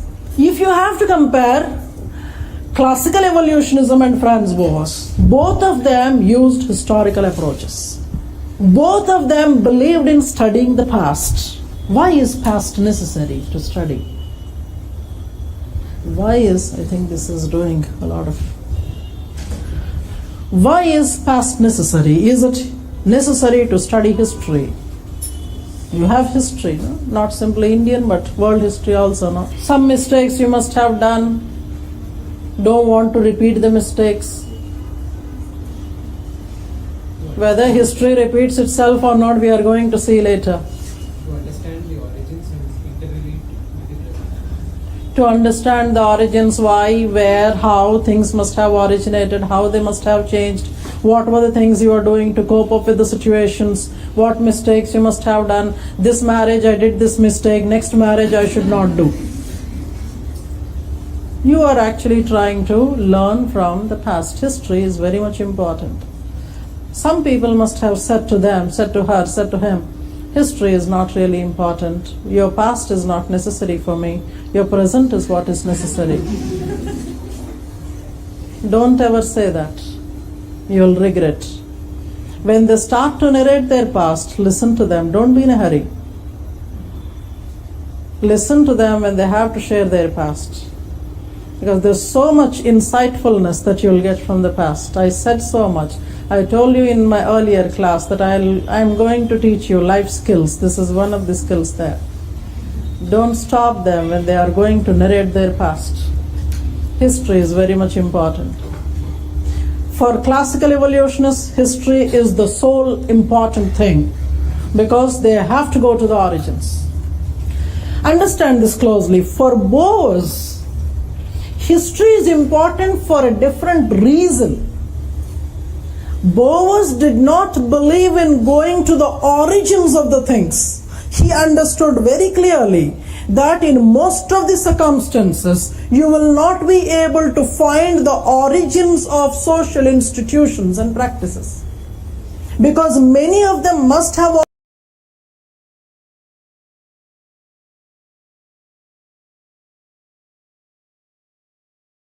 originated even before you could enter the civilizational stage. So if something was there before civilization, there is no record and it is difficult to prove. So for classical evolutionists, their effort was to go to the origins of every damn thing, but for Boas, it is not possible to go to find the origins. But then, in order to know why you are what you are today, you should know what you are before. Why you have taken one decision, why you have a particular kind of a preference today, that is because you must have gone through something in the past. I love here the way Mr. Amitabh, the kind of movies that he had taken, why I became a Don, why I was something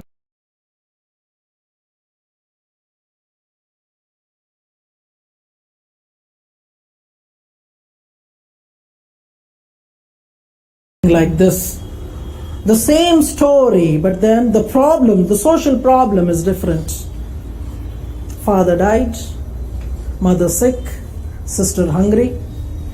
You have to get medicine, you have to get food, you go to job, nobody gives you, and somebody writes their abab kaun, and then he goes on place to place asking, nobody helps. So he steals things, goes on running, become big, and you become big Amitabh Bachchan, and then you become a Don.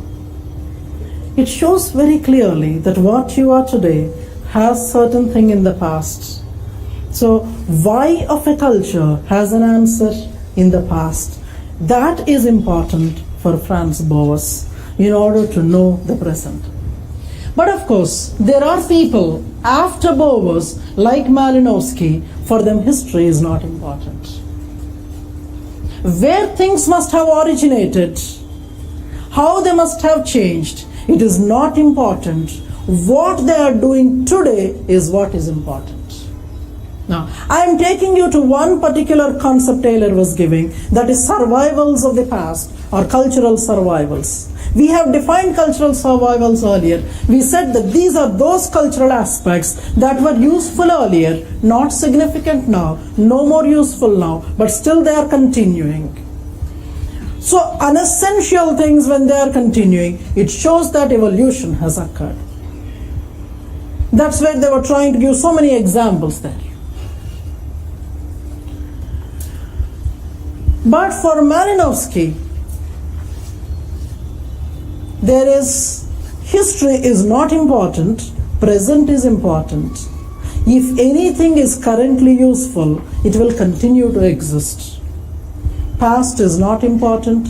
In the current times, what a cultural trait is performing, that is important.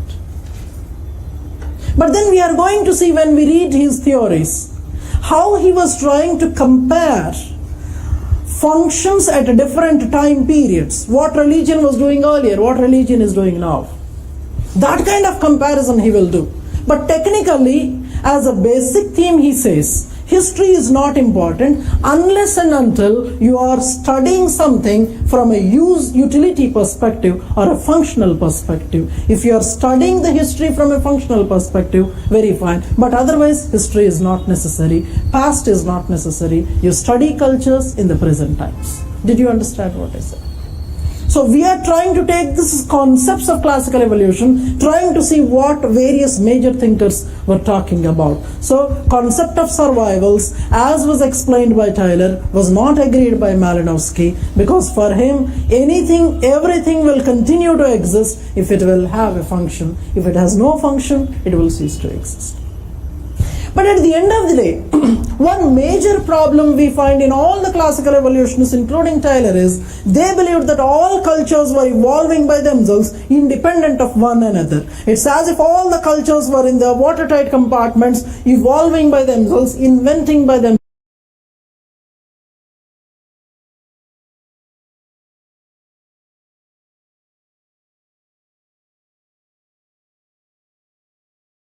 Everything, and all of a sudden you realize, once you become civilized, that see, I also have an aircraft, you also have an aircraft. Interestingly, the similar ones. What they actually missed out is that there is a constant interaction between different culture groups. No culture group is totally isolated from one another, from the others. At least to some extent or the other, there exists some kind of a contact. Maybe initially the contacts were very less, but over a period of time, when the contacts have increased, there is a lot of intermixing of cultural things, there is a lot of give and take. So things must have been invented at one place, used at the other place. This vital thing was not recognized by classical evolutionists.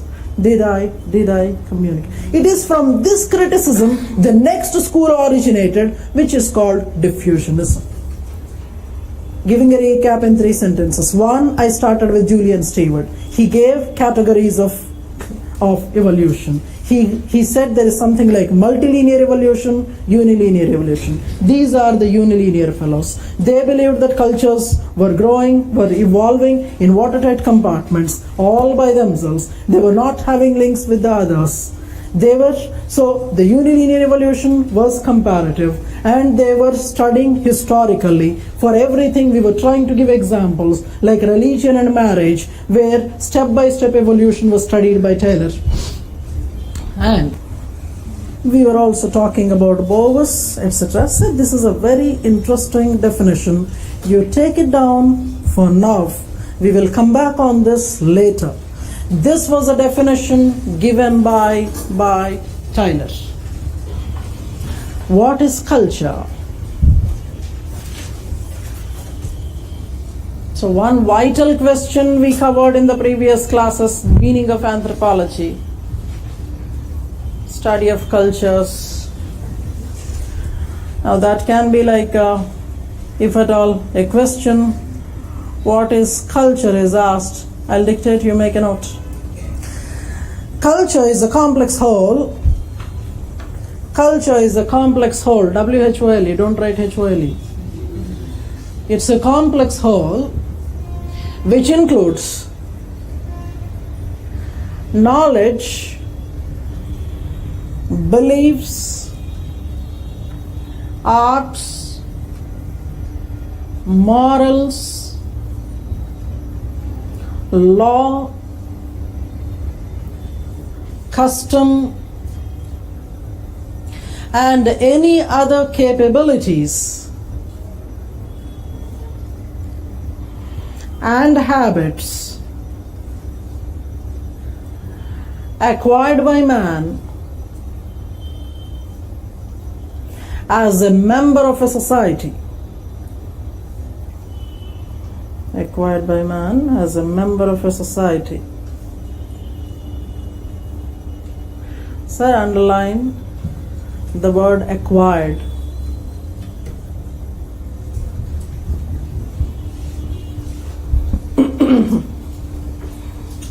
So a whole lot of things form part of culture, both material, non-material things, tangible, non-tangible things.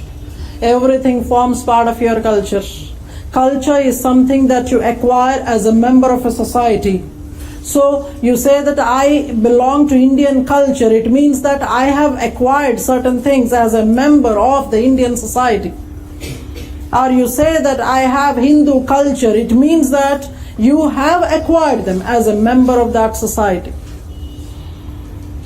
Keep this in mind, because in the later discussions we are going to check out whether this acquisition part, whether we are acquiring things simply by our own culture, from our own culture, or are we acquiring from the other cultures also.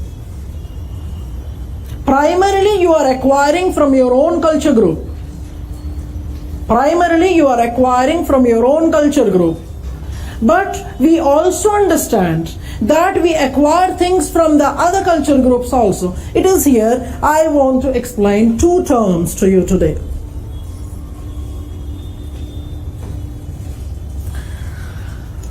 The first two there. So our regular exercise of learning new words there. Enculturation, acculturation, those are the primary ones. The rest of the two, no, just for your familiarity's sake, I have written genocide and ethnocide. Our primary target is the first two, enculturation, acculturation. Enculturation directly flows from the definition of culture given by Tyler. All those aspects of culture you acquire as a member of a culture group. The so-called acquiring as a member of that culture group happens in the process of learning, in the process of upbringing. So enculturation is a learning culture through the upbringing process. Enculturation is learning through the upbringing process. So certain values that you learn from your family as an enculturation process, learning in a growing up process. For example, role specificity. What should be the role? Role meaning your duty or what you do. A role that is assigned to gender or role that is assigned to age group that may be learned from a growing up process, that is enculturation. You have acculturation. Acculturation is learning cultural things, acquiring cultural things due to contact with others. Acculturation is learning, acquiring cultural aspects due to contact with others.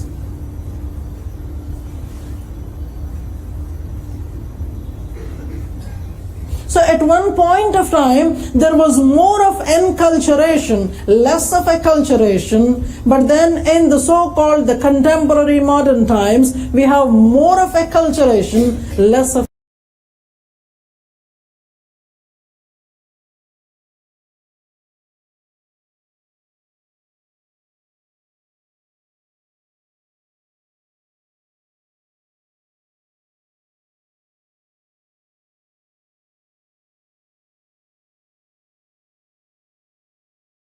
enculturation.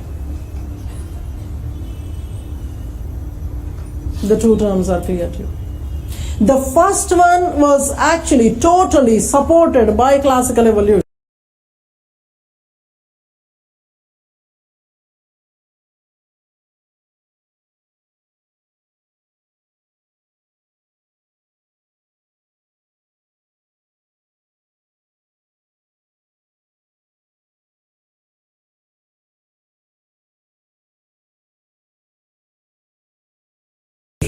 They believed that you learn things from your own culture group.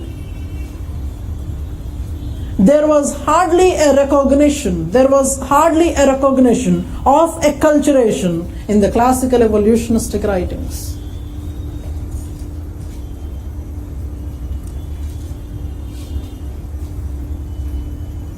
Now I'll look at the last two, then take you forward. In the class on diffusion, we are going to focus on acculturation. Genocide is a very popular word. Right from your childhood, you have been hearing this. A physical elimination of people of a different kind. Physical elimination of people of a different kind.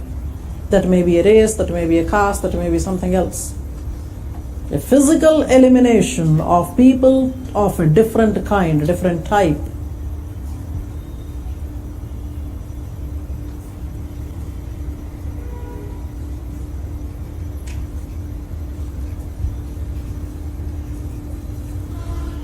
Ethnocide is elimination of cultures. Elimination of cultures. You're not eliminating the people, you're eliminating the culture. You're eliminating the culture traits. Say for example, you have a particular kind of belief system. Somebody else had come to you and maybe forcibly, maybe whatever, maybe the mechanisms. But your belief system, your age-old living styles, you were forced to leave them and you were given something else. So to that extent, ethnocide is occurring. Sometimes, ethnocide may be, certain culture traits are disappearing. At some places, entire cultural aspect itself, entire culture itself is disappearing. Because as you have seen in the definition of Taylor, culture is not a single culture traits. There are so many things put together. They are in relation to one another. Or if one is disappearing, there's a possibility that several others are disappearing. If one is disappearing, there's a possibility that several others are disappearing. I'll give you an example there.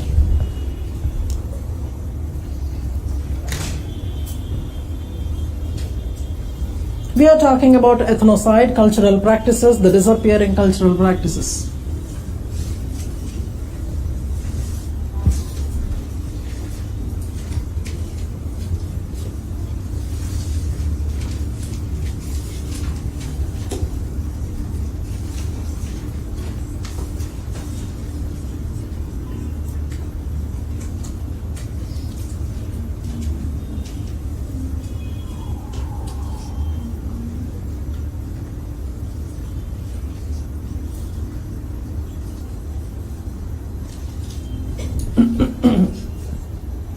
That is a typical joint family.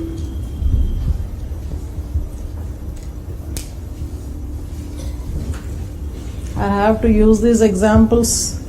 One is to explain things, secondly to keep you awake. That's a bigger task. Generally in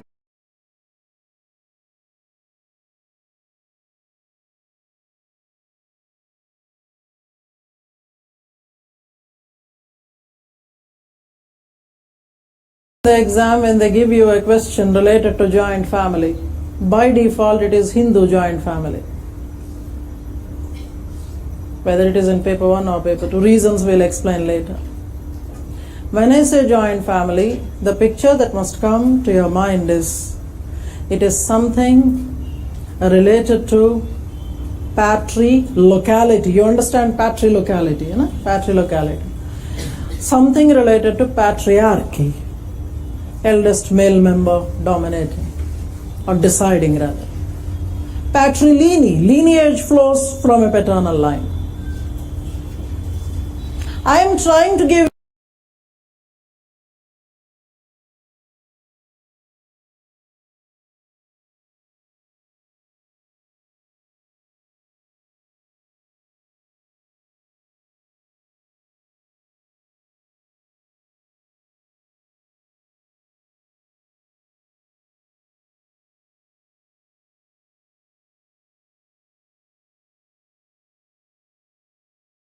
here the example of ethnocide. As a part of that I said, culture based on Tyler's definition is a complex whole that consists of so many things.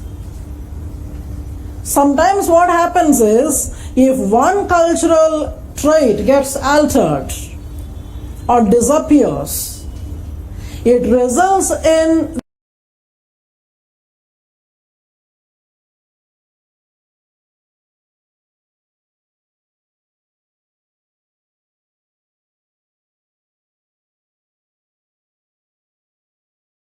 the disappearance of several other culture traits. This was a very happy thing. So many advantages were there. Children were born, suddenly they would grow. You don't know that, how you don't know being a parent, you don't know how you had taken care of them. Because you are not taking care, there are several other hands to take care of a child. You are not earning, but you are growing, you are living, because others are taking care of your expenditure. Keeping that all, I wanted to bring something here. Generally, such a system works primarily on patriarchy.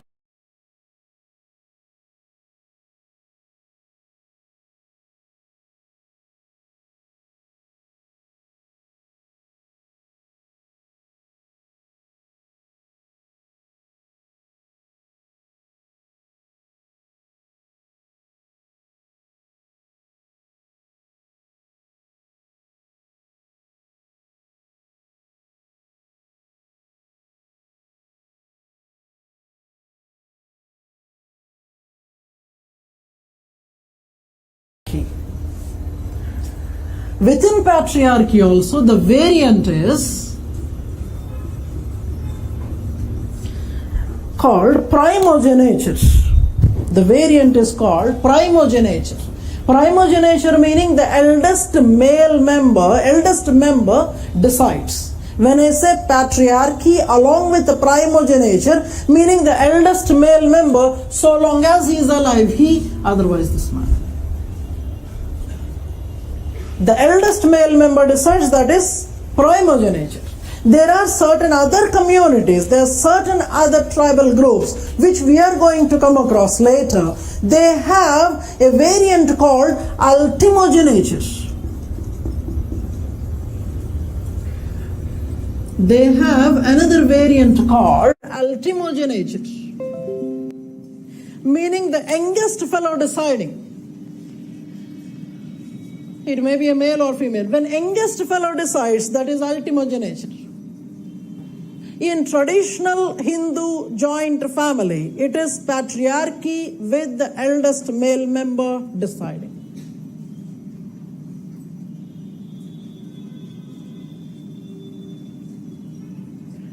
By default, the system goes by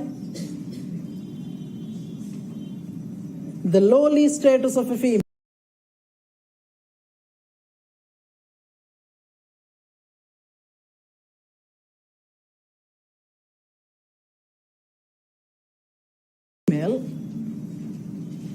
Or low literacy of a female. Now you want to stand to change one single thing. Say in this particular generation, this fellow might not have been a well-educated fellow, literate fellow, but then by this time he came, you gave him all the education, the modern education, so he got a girl with modern education. Now the problem starts.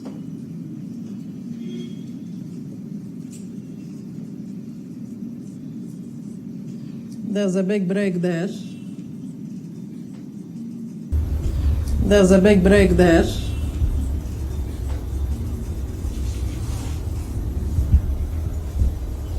The disintegration of joint family, I'm not blaming it on anybody there.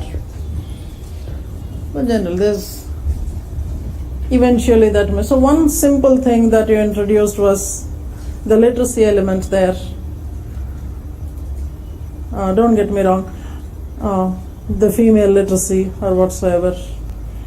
Suddenly you start looking at rights from a different perspective, and then the so-called individualism emerges. So one culture trait you are changing, certain cultural traits are disappearing. So one of the elements in ethnocide could be joint family disappearing, along with that several other values disappearing. This is only one small example that I am giving. There could be several other places where, because of a certain foreign force, foreign cultural group, entire culture itself is disappearing.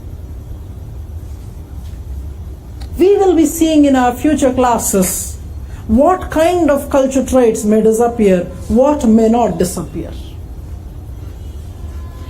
It is easy to understand disappearance of not so useful culture traits. But if useful culture traits are disappearing, one need to think what could be the force that is resulting in the useful culture traits vanishing. Did we use the word reverse in our previous class? He was the one who was writing this article, disappearance of useful traits. Disappearance of useful traits. And if at all I can recall for you, he was the one who also confidently declared to the world that he was a diffusionist. Did we name him in that class? No. So those are the four terms that I was mentioning: ethnocide, genocide, enculturation, and acculturation.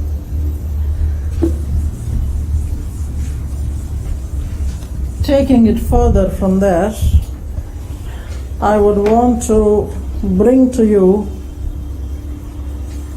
a few other people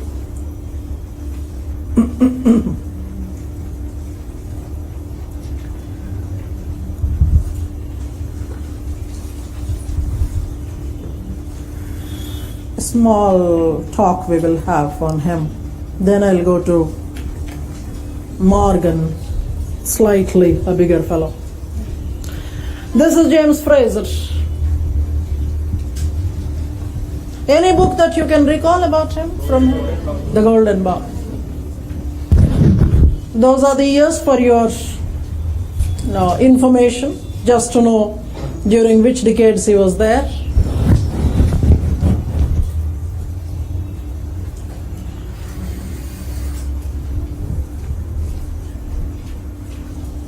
Whom does he resemble? Huh? Lenin? Anybody else? That very typical beard style. A few Indians as well. Just look at him, that was his past. Came from literature, studied philosophy, was a barrister, practicing lawyer. Then he was given the job of assisting him, William Smith. We are going to see Smith very shortly in diffusionism. Smith gave him that job of working for Encyclopedia Britannica. While he was preparing that, he got influenced, he got exposed to various cultures, started writing on less known cultures. So you can start feeling happy that you need not study anthropology to become an anthropologist. somebody from philosophy and law was writing books that inspired people to continue to come to anthropology. Don't look at the time, I'm not going to leave you. These are the most important ones. Of course, the big list is there. Don't worry about that. Writing 10 names and 10 sentences is a big task. Golden Bough must be there somewhere, yes. 1890 to 1914. A big time there. What under the sun he must have been writing for so many years.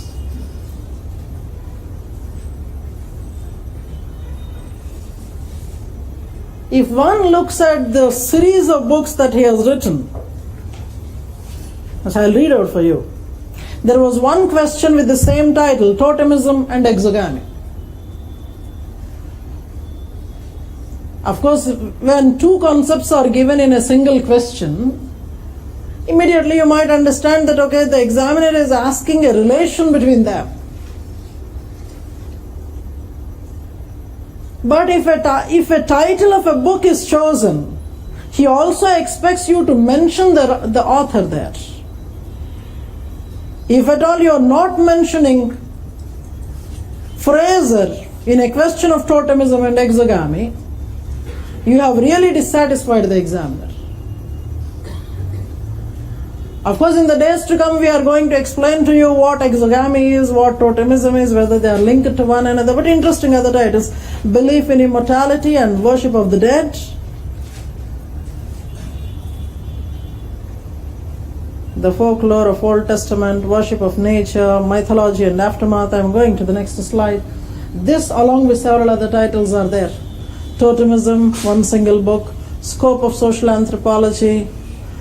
And then as you are coming down, magic,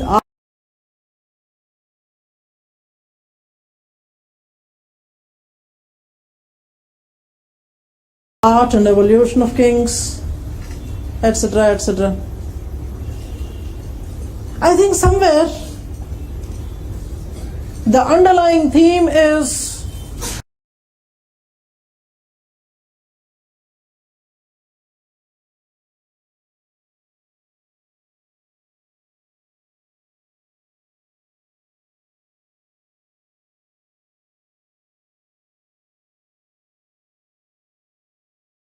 study of the dead,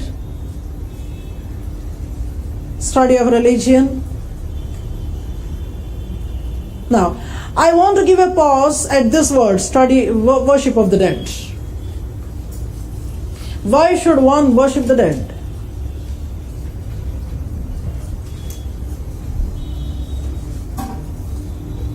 You worship the dead? Do you worship the dead? Do you, in the sense, not you personally, generally, our culture or any culture for that matter, do we worship the dead? Pitru Devatas?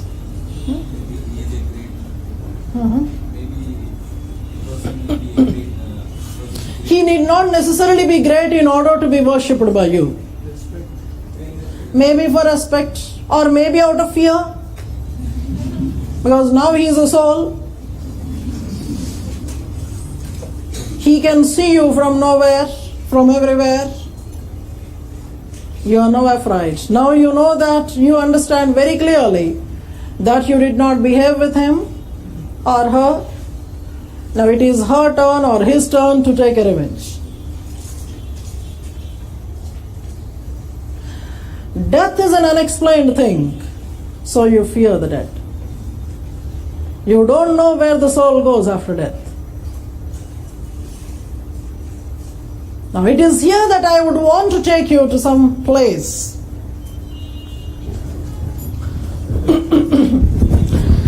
Looking at 1.6, paper 1.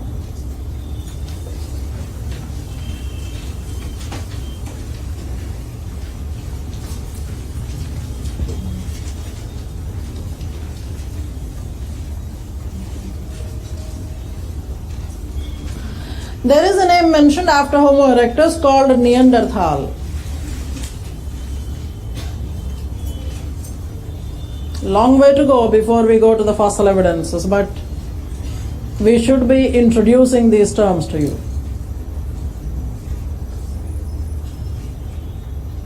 A first evidence of worship of dead was found with the Neanderthal fossils. Neanderthal almost looked similar to the humans.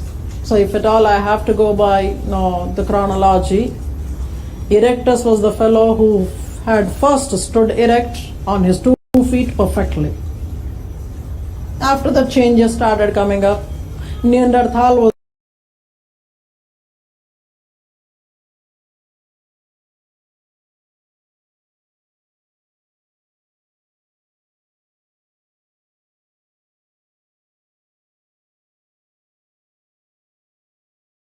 there between Homo sapiens and Erectus. What happened to him, God knows. We'll talk about him later.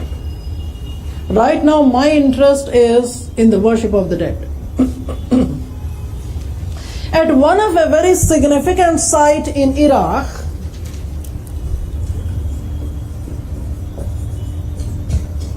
I am not troubling you with too many site names right now. Anyway, when archaeology comes, you'll have to see series of names. At one of the sites in Iraq, where the Neanderthal dead bodies seem to have been cremated, seem to have been buried, people have found the first evidence of worship of the dead. The moment you find that they are burying the dead, it means that they are starting to associate themselves with the dead individual. Maybe they are afraid, or maybe they are showing respect, or maybe they are worshipping. There is this book that I have mentioned in your list of books. A book by name Anthropology by Ember. In the book of Ember, he shows a picture where you see that the Neanderthal man is burying his dead in a particular way. That is, the knees touching the chin, and is properly tied in a rope. Then that body is being buried. This is a very interesting thing. In a particular cuddling way, you are actually tying the body, and you must have seen in the different ways in which the dead in your community are actually treated, or actually buried or cremated. There are certain rules for every community. While you are burying, the heads have to be in one direction, feet in the other direction, or maybe the individual has to be in a sitting posture, or maybe he has to be burnt in a particular direction, in a particular way. Maybe you will have to put him in a box, coffin like a thing, or sarcophagi as we call, a very intricately decorated coffin there, wherein you put the body. In certain communities, you properly treat the body, mummify it, and then bury, kind of. So there are various ways. The first such evidence of burying the individual was found with Neanderthal. And archaeologists say that maybe this can confirm a belief in supernatural. So it also confirms that maybe religion, belief in supernatural, originated before Homo sapiens had actually originated. Are you with me, sir? These stories of dead and worship of the dead, they were actually concluding based on certain interesting evidences. This, the so-called burial of Neanderthal man, it was found deep in a cave. The habitations of Neanderthal were not there. Regular habitations were elsewhere on the open ground. But then the dead body was found in a cave.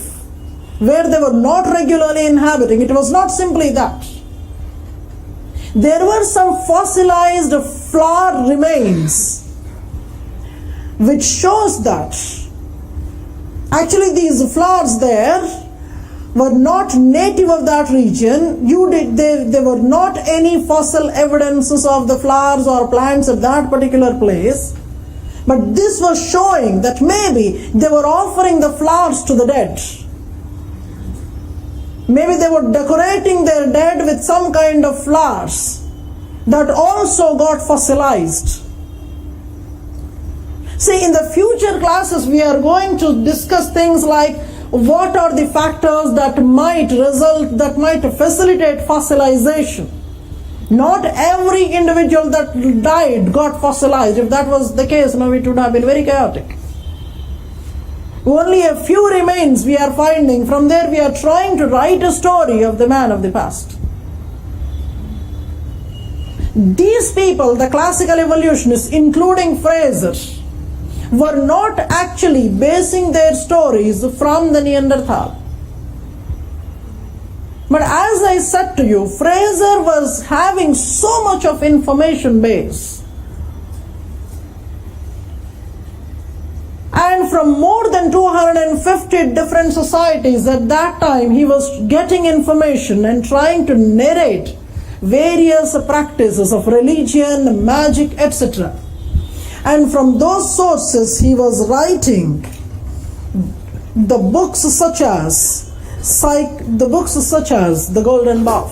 These were very popular approaches of him, many being similar to the classical evolutionists. Other classical evolutionists, hardly any field work. He was also interested in the primitive man. He was using comparative approach. He was using psychic unity of man as a primary concept, studying human psychology, dependence on secondary sources. They seem to be one and the same among all the classical evolutionists, including James Fraser. Because so many similarities are there among them, I tried to spend a lot of time on Tyler. But once you get used to the terminology, used to understanding things from the discipline's perspective, we would pick up speed.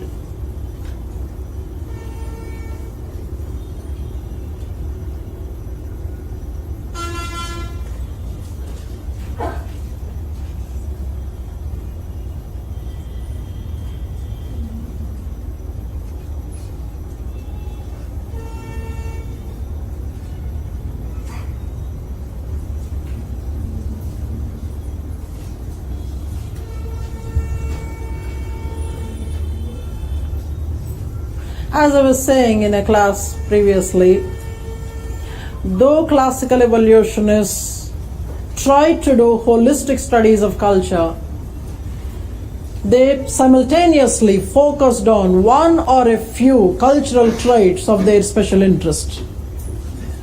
So we had seen in Tyler, he was focusing on things like religion, soul studies, marriage, etc. For him, the stream of things were savagery to barbarism to civilization.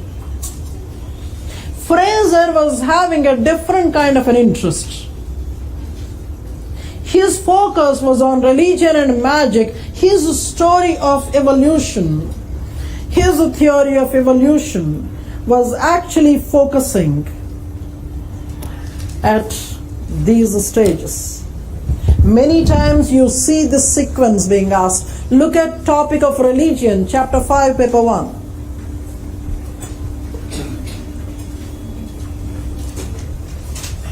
Chapter 5, paper 1. You find these three terms, magic, religion, and science. Did you? Chapter 5, paper 1.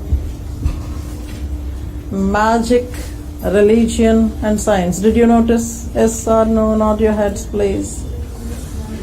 Thank you so much. It's as if the dead are speaking. Dead can also speak. Only dead can speak. Now his interest is different. He believed that the evolution of cultures was from a stage of magic to religion to science. You note down that thing, then I'll tell you.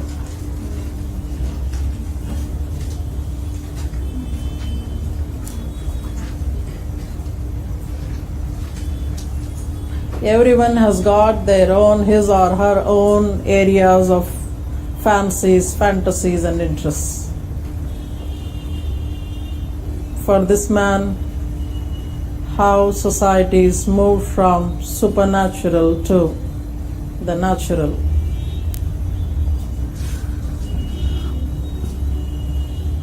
I'm so sorry, there's something wrong with that. All societies moved from magic to religion to science. For the last benches, I'll try to increase the font. Magic is a stage of pseudoscience, a bastard sister of science.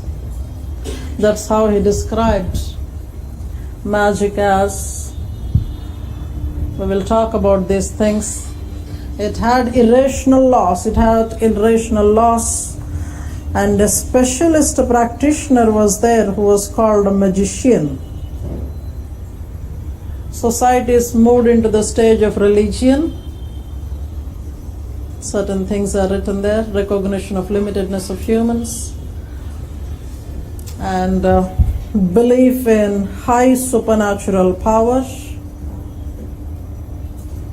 The specialist is called a priest.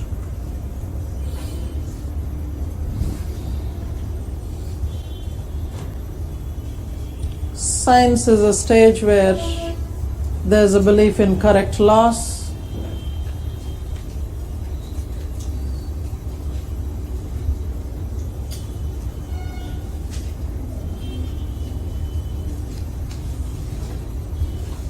Fraser was a Briton.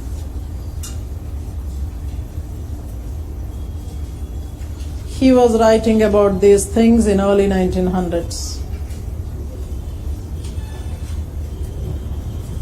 When he believed that he was in a society that has entered civilizational stage. So technically speaking, a society should start from magic, it should enter the religion stage, then it should enter the civilizational stage, one after the other, in that order.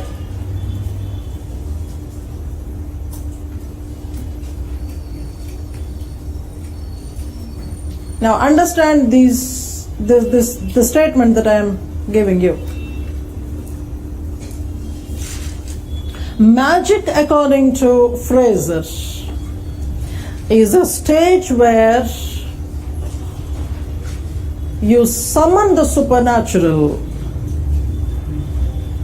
and being a human, you have the capability of subjecting the supernatural to your whims and fancies. I repeat what I said. Magic is a stage where human has that power of manipulating the supernatural.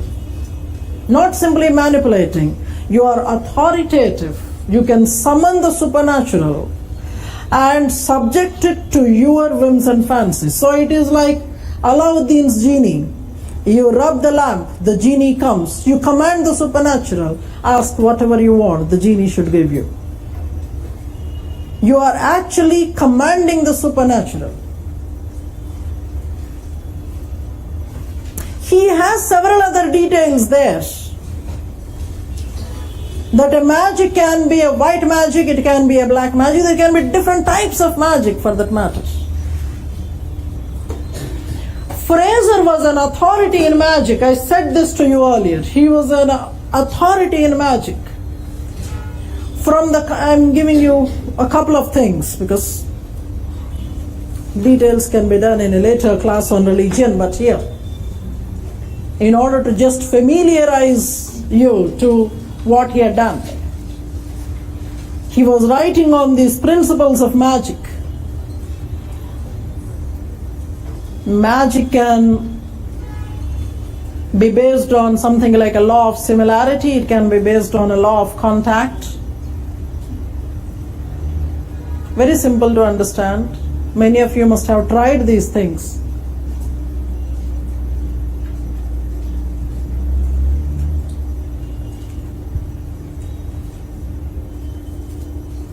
Magic is the first stage through which all human societies go. During the stage of magic, you have the power of commanding the supernatural and get your wish done by commanding the supernatural.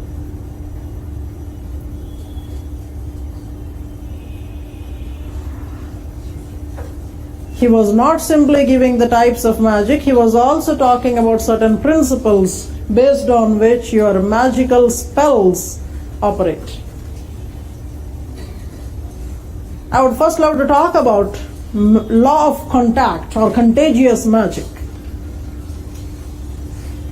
There are so many things that are contagious. Magic is contagious. Sacredness is contagious. Sacredness is also contagious. Because sacredness is contagious, you go and touch the God's idol there, God's things there, or anything that has touched God becomes sacred. Many of us sport these things, threads or whatever, which you have picked up from a God's place. They were there with the God for a considerable period of time. The mana of God is now caught in that thread. Or some of us have this practice of using the pen that you have stored with the God's place for a long time. Right from your childhood you were writing with that pen. Because that pen has that mana, that power. Write with that pen, you'll never fail in the exam. I have such pens you can get from me. You'll never fail if you're writing with those pens. Some of us have the other practices also. You go to the doctor, you get the prescription, keep at the God's place. You need not take the medicine, the prescription with the God's place. Sacredness is contagious. Magic is also contagious. Law of contact. It operates on the principle that any belongings that were there in contact with the individual for a long time, catch the frequency of that individual. You do any kind of damage to those belongings that were there in contact with the individual, similar damage will happen to that individual. That's the reason why we don't want your hair, your cut nails to be thrown just like that. You will have to dispose them off very carefully. Or your used clothes, the books that you read, very dangerous. Don't let others touch your books. If at all they don't want you to get into service, they may tear a page from there, they may burn that page. Your attempt is gone. This is law of contact. Whereas you have the other one, homeopathic magic or imitative magic. Voodooism, as it is also called, voodooism. You may manufacture voodoos, some kind of idol, some kind of doll, some kind of thing, or your photograph will also do. Your friend or your enemy doesn't want you to live. He wants you to get a heart attack, so you get needles and pierce in the heart of the photograph, or maybe you break the leg of the voodoo, you will meet with a magic and whatever. Now these things happen, they have been happening. So long as you believe, things definitely happen. In fact, he gave a special account of so many things. See, magicians have their own tools. Bones, bone pointing. I point the bone at you and all your wealth belongs to me, all your women belong to me. Kind of. Wealth includes women also. From now onwards, when you say that I am a wealthy fellow, you understand it from that perspective also. These are some of the things. Sir, according to Fraser, magic is, as he described it, a pseudoscience. There are laws, but the laws that are irrational. When you want certain things to be done, whether they are black magic or white magic, black or for malevolent purposes, white magic is for the good of the society, for the good of the others. But generally, magic is generally resorted for malevolent purpose. Most of the time, magical practices are held in a secrecy. They are not held in the very open. Because most of the time you are doing them to damage somebody. But of course, there can be practices for the good. Whenever there are no rains in Hyderabad, we go and sit in that dried out lakes, Usman Sagar Lake, etc. We conduct all kinds of spells. And interestingly, soon after the spells are over, it will rain heavily. Maybe supernatural is listening to us. Don't know. It is here that irrational, illogical laws are described by people like Dr. D.N. Majumdar. I'll give you one example from there. Once again, going to the Society of Birhor. When there is no rain, Birhor have particular magical rituals to be performed. One special ritual he speaks of is they go to the tops of the hills and roll the big boulders down the hills. The rolling and rumbling noise is communicated to the skies. It is to indicate to the skies that yes, you'll have to rain now, and the rain should come. Those thunderous sounds you are creating. Or maybe in order to get rain, you will have to have dark clouds. Create the dark clouds that should rain. Cloud seeding in a typical way. So they burn all the dry leaves, etc., debris. Eventually it would create the dark clouds and it must rain. On certain occasions, when these things do work out, then we are surprised. It is here I am introducing one new name to you today. The story of an anthropologist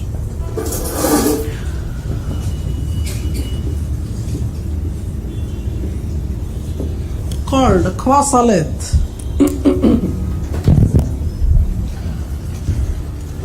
Kwasalet was a medical doctor who studied Polynesian societies. He was a medical anthropologist. That is the name. Starts with Q. He had this objective that he wanted to disprove the tribal medical practices. He wanted to disprove that the cure. Look at your syllabus, chapter 8, paper 1. Are you tired? No. When I was doing the talking, how can you be tired? Of course, చెప్పేవాడికి వినేవాడు లోకువ ఏం చేయలేము. In chapter 8, paper 1, we are almost there, so 10-15 minutes more. Just hold on tight. There is one term called participant observation.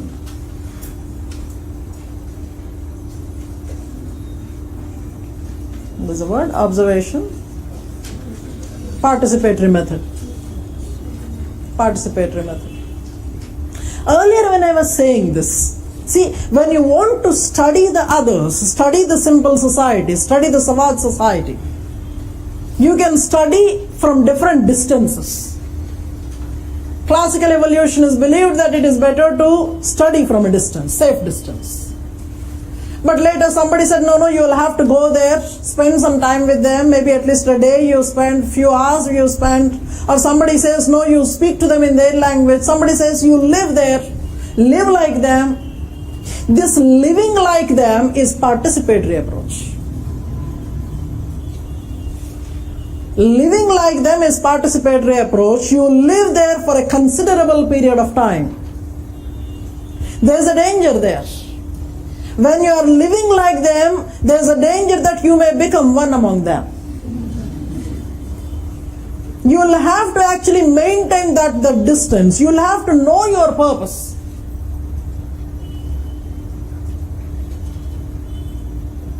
Kwasalid was somebody who wanted to disprove Polynesian medical practices.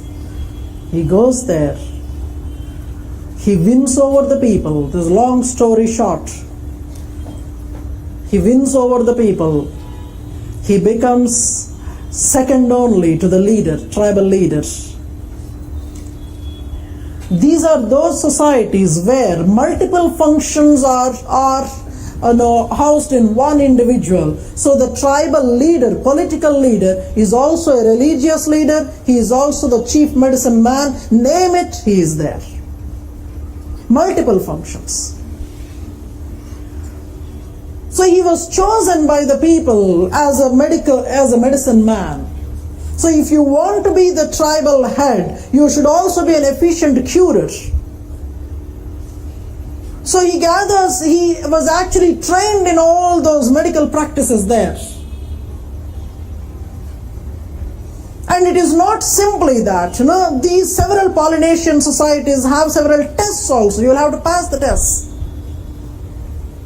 One test will be like you are left in the jungle overnight, the 300 story, You are left in the jungle. The belief is that their chief god comes in the form of a serpent and then swallows the medicine man, excretes, and only then he is actually ready to be curing the others.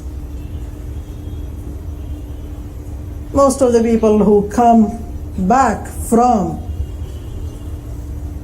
the dark night there, they may say that yes, the serpent had swallowed me and excreted. Whether that is right or not, but from such dangerous jungle, if you have come all alive in the morning, it's a proof that you have the capability of living out there in the wilderness. This man passes the test, or he must have said that he passed the test. And when he was going to take up his first patient, he believed that, okay, I'm going to disprove. But for his own surprise, he cures. Many times this happens. You're surprised at your curing abilities. Many times you don't know that you are God. ఎవరో చెప్తే కానీ తెలియదు నువ్వు దేవుడు అని. 3 రోజులు అయిన దేవుడు అయ్యాడంట.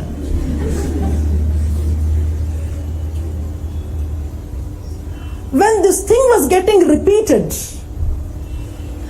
his faith in the curing practices grows. And then the untoward thing happens. He was totally absorbed into the tribal world, destroying all the field note that he had actually gathered across the years. That is the problem, extreme problem of participant observation. There are several others who spent there, who married some tribal women and then lived there for some time, left the place, got the documentaries done, got the dissertations done. So it is, both the worlds happy, You're getting married, spending good lot of time there, at the same time tribal data you are getting, and then writing your books and thesis. Or some people like Malinowski, they knew very well how to deal with the people there, what kind of information, how to get the information, but you're not losing your own purpose. Lost purpose there. So you will have to know your limits. Now, so tribal medical practices, magical practices, this is one of the areas of interest of Fraser.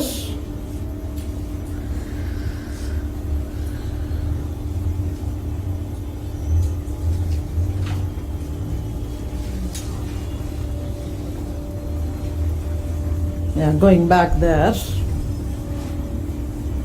So he believed that magic is a lot of irrational laws. You cannot prove them. The magician might tell you do this in order to get the result. So he might ask you to get a blackest possible hen in the world and then take it to the graveyard. Look for a grave that is facing the west. Sit on the grave facing the east and then offer the hen to the gods. Put it there, don't look back, and then come walking to your backside. You have done everything that is given by, but then you could not pass the exam. You go back to him, he'll ask you to narrate, and he immediately changes the direction that he must have narrated to you, and then asks you to redo the whole thing this year again. And he says that this time there will not be a fault. Supernatural will listen to you. But here the underlying theme is that supernatural is not listening to you beyond a limit. That's where he mentions religion originates when human recognizes that he has limitedness of his own powers.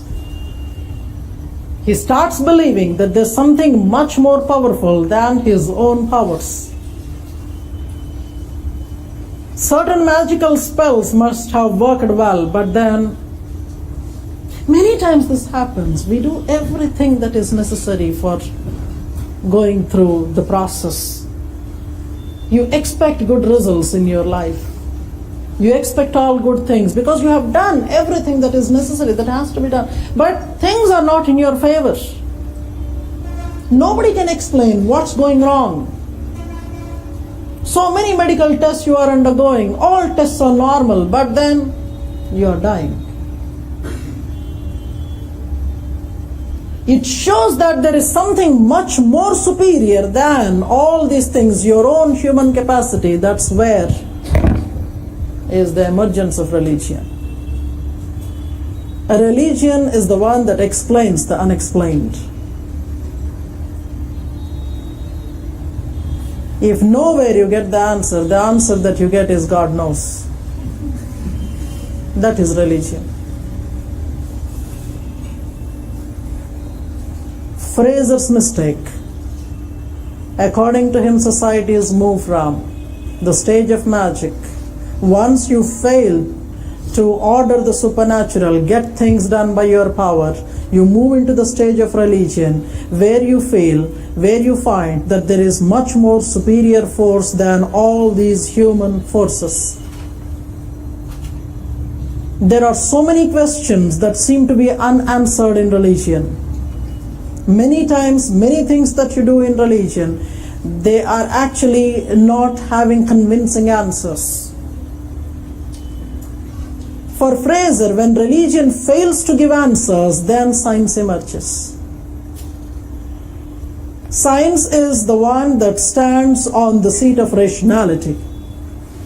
The laws are rational, the laws are universal. A law that is true here shall be true everywhere and till the eternity. Of course, there have been questions, there have been challenges. There have been people like Richard Dawkins who always speak of a world that has no God. Or maybe C.S. Lewis who speaks of a world that was created by the gods.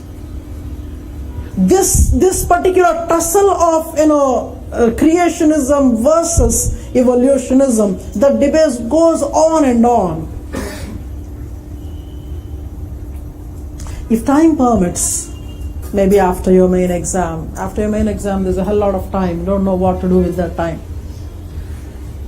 Maybe you can read books like this, The God's Delusion, where in one book, when somebody is challenging God, there is the other book where Devil's Delusion, where the people who are challenging God are challenged. These people are interesting people, where they are scientists, at the same time they are writing on theology. Of course, many more discussions about these people we are going to hold towards the end of your course when we are going to talk about religion in those classes. But here you understand this man made a mistake to recognize that in any society, even in his own British society of his time, all the three were coexisting. If societies were moving from magic to religion to science, you should have only one at a time. But almost all the societies that we see, including the society to which he belonged, all the three were coexisting. He did not explain why this had happened. Or is it that some people in the society were not really happy with magic and hence they were moving to religion, few others were moving to science.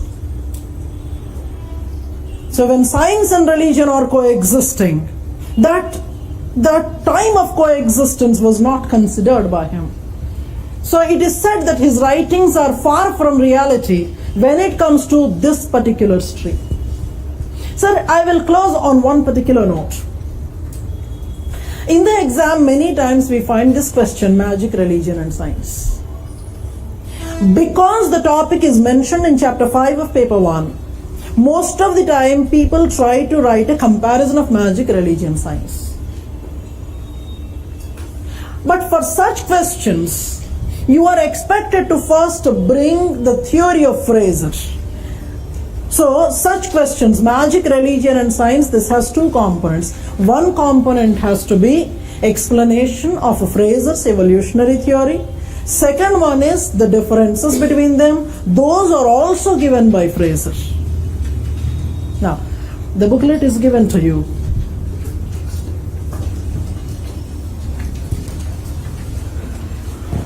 We would try to fill up what we had done in the first couple of classes. Serial number 1, the class of 22nd June.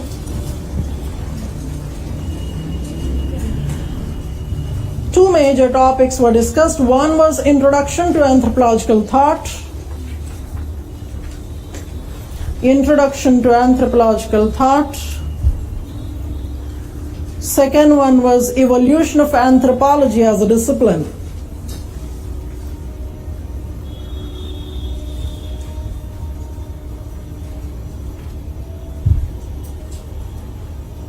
We are majorly doing there paper 1, chapter 6.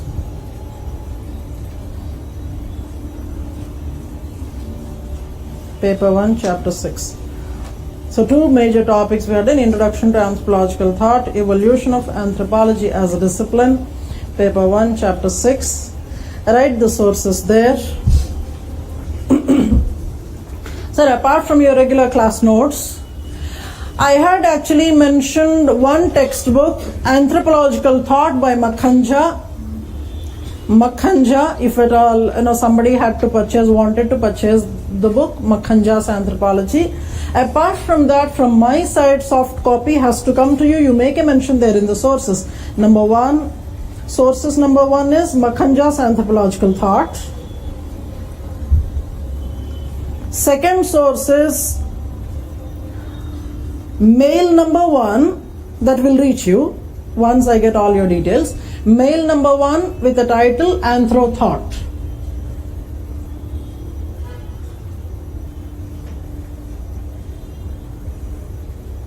I did not give any explanation. Second one, 23rd of June. We had seen one video, the video of Kuraga, K-U-R-A-G-A. Secondly, we had started to do about classical evolutionism.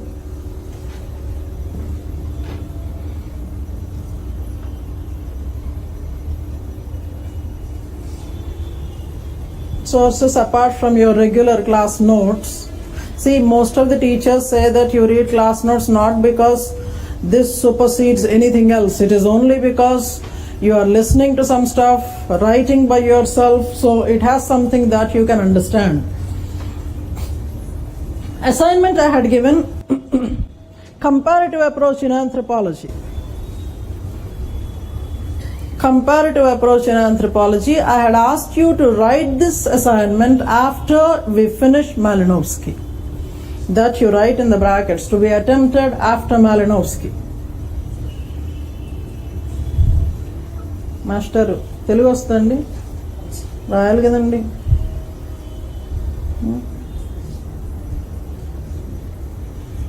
Comparative approach in anthropology, that is the second one. Then the third class today, 27th of June. 27th of June. You write the song, the number 1 there. What can you do with a degree in anthropology? అది subject అనమ్మా. పాట అంటే ఏదో music వాయించుకుంటూ అలా కాదనమాట. You don't know Telugu? Doesn't matter. I didn't say anything worthwhile. What can you do with a degree in anthropology? Secondly, Taylor and Fraser. Taylor and Fraser. Sir. Covered. Covered. Okay, you can, if at all you are interested, you can write covered video. But actually speaking, that was not to be revised anyways. This song was required. Acha.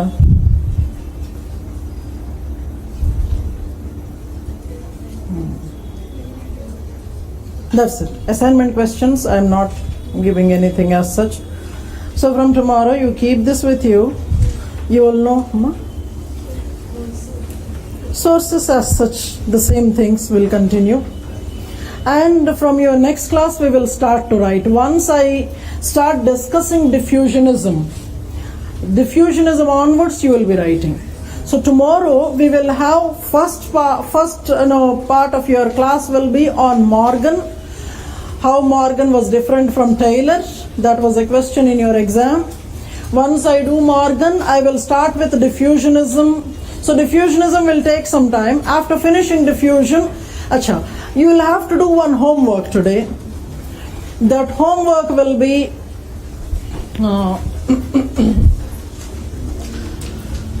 there is a book that I mentioned.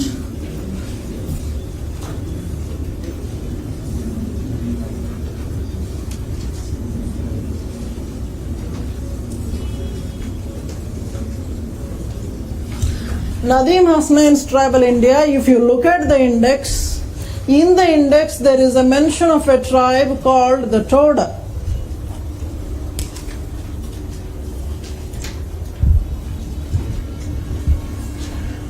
You study about the tribe and come to the class from that book.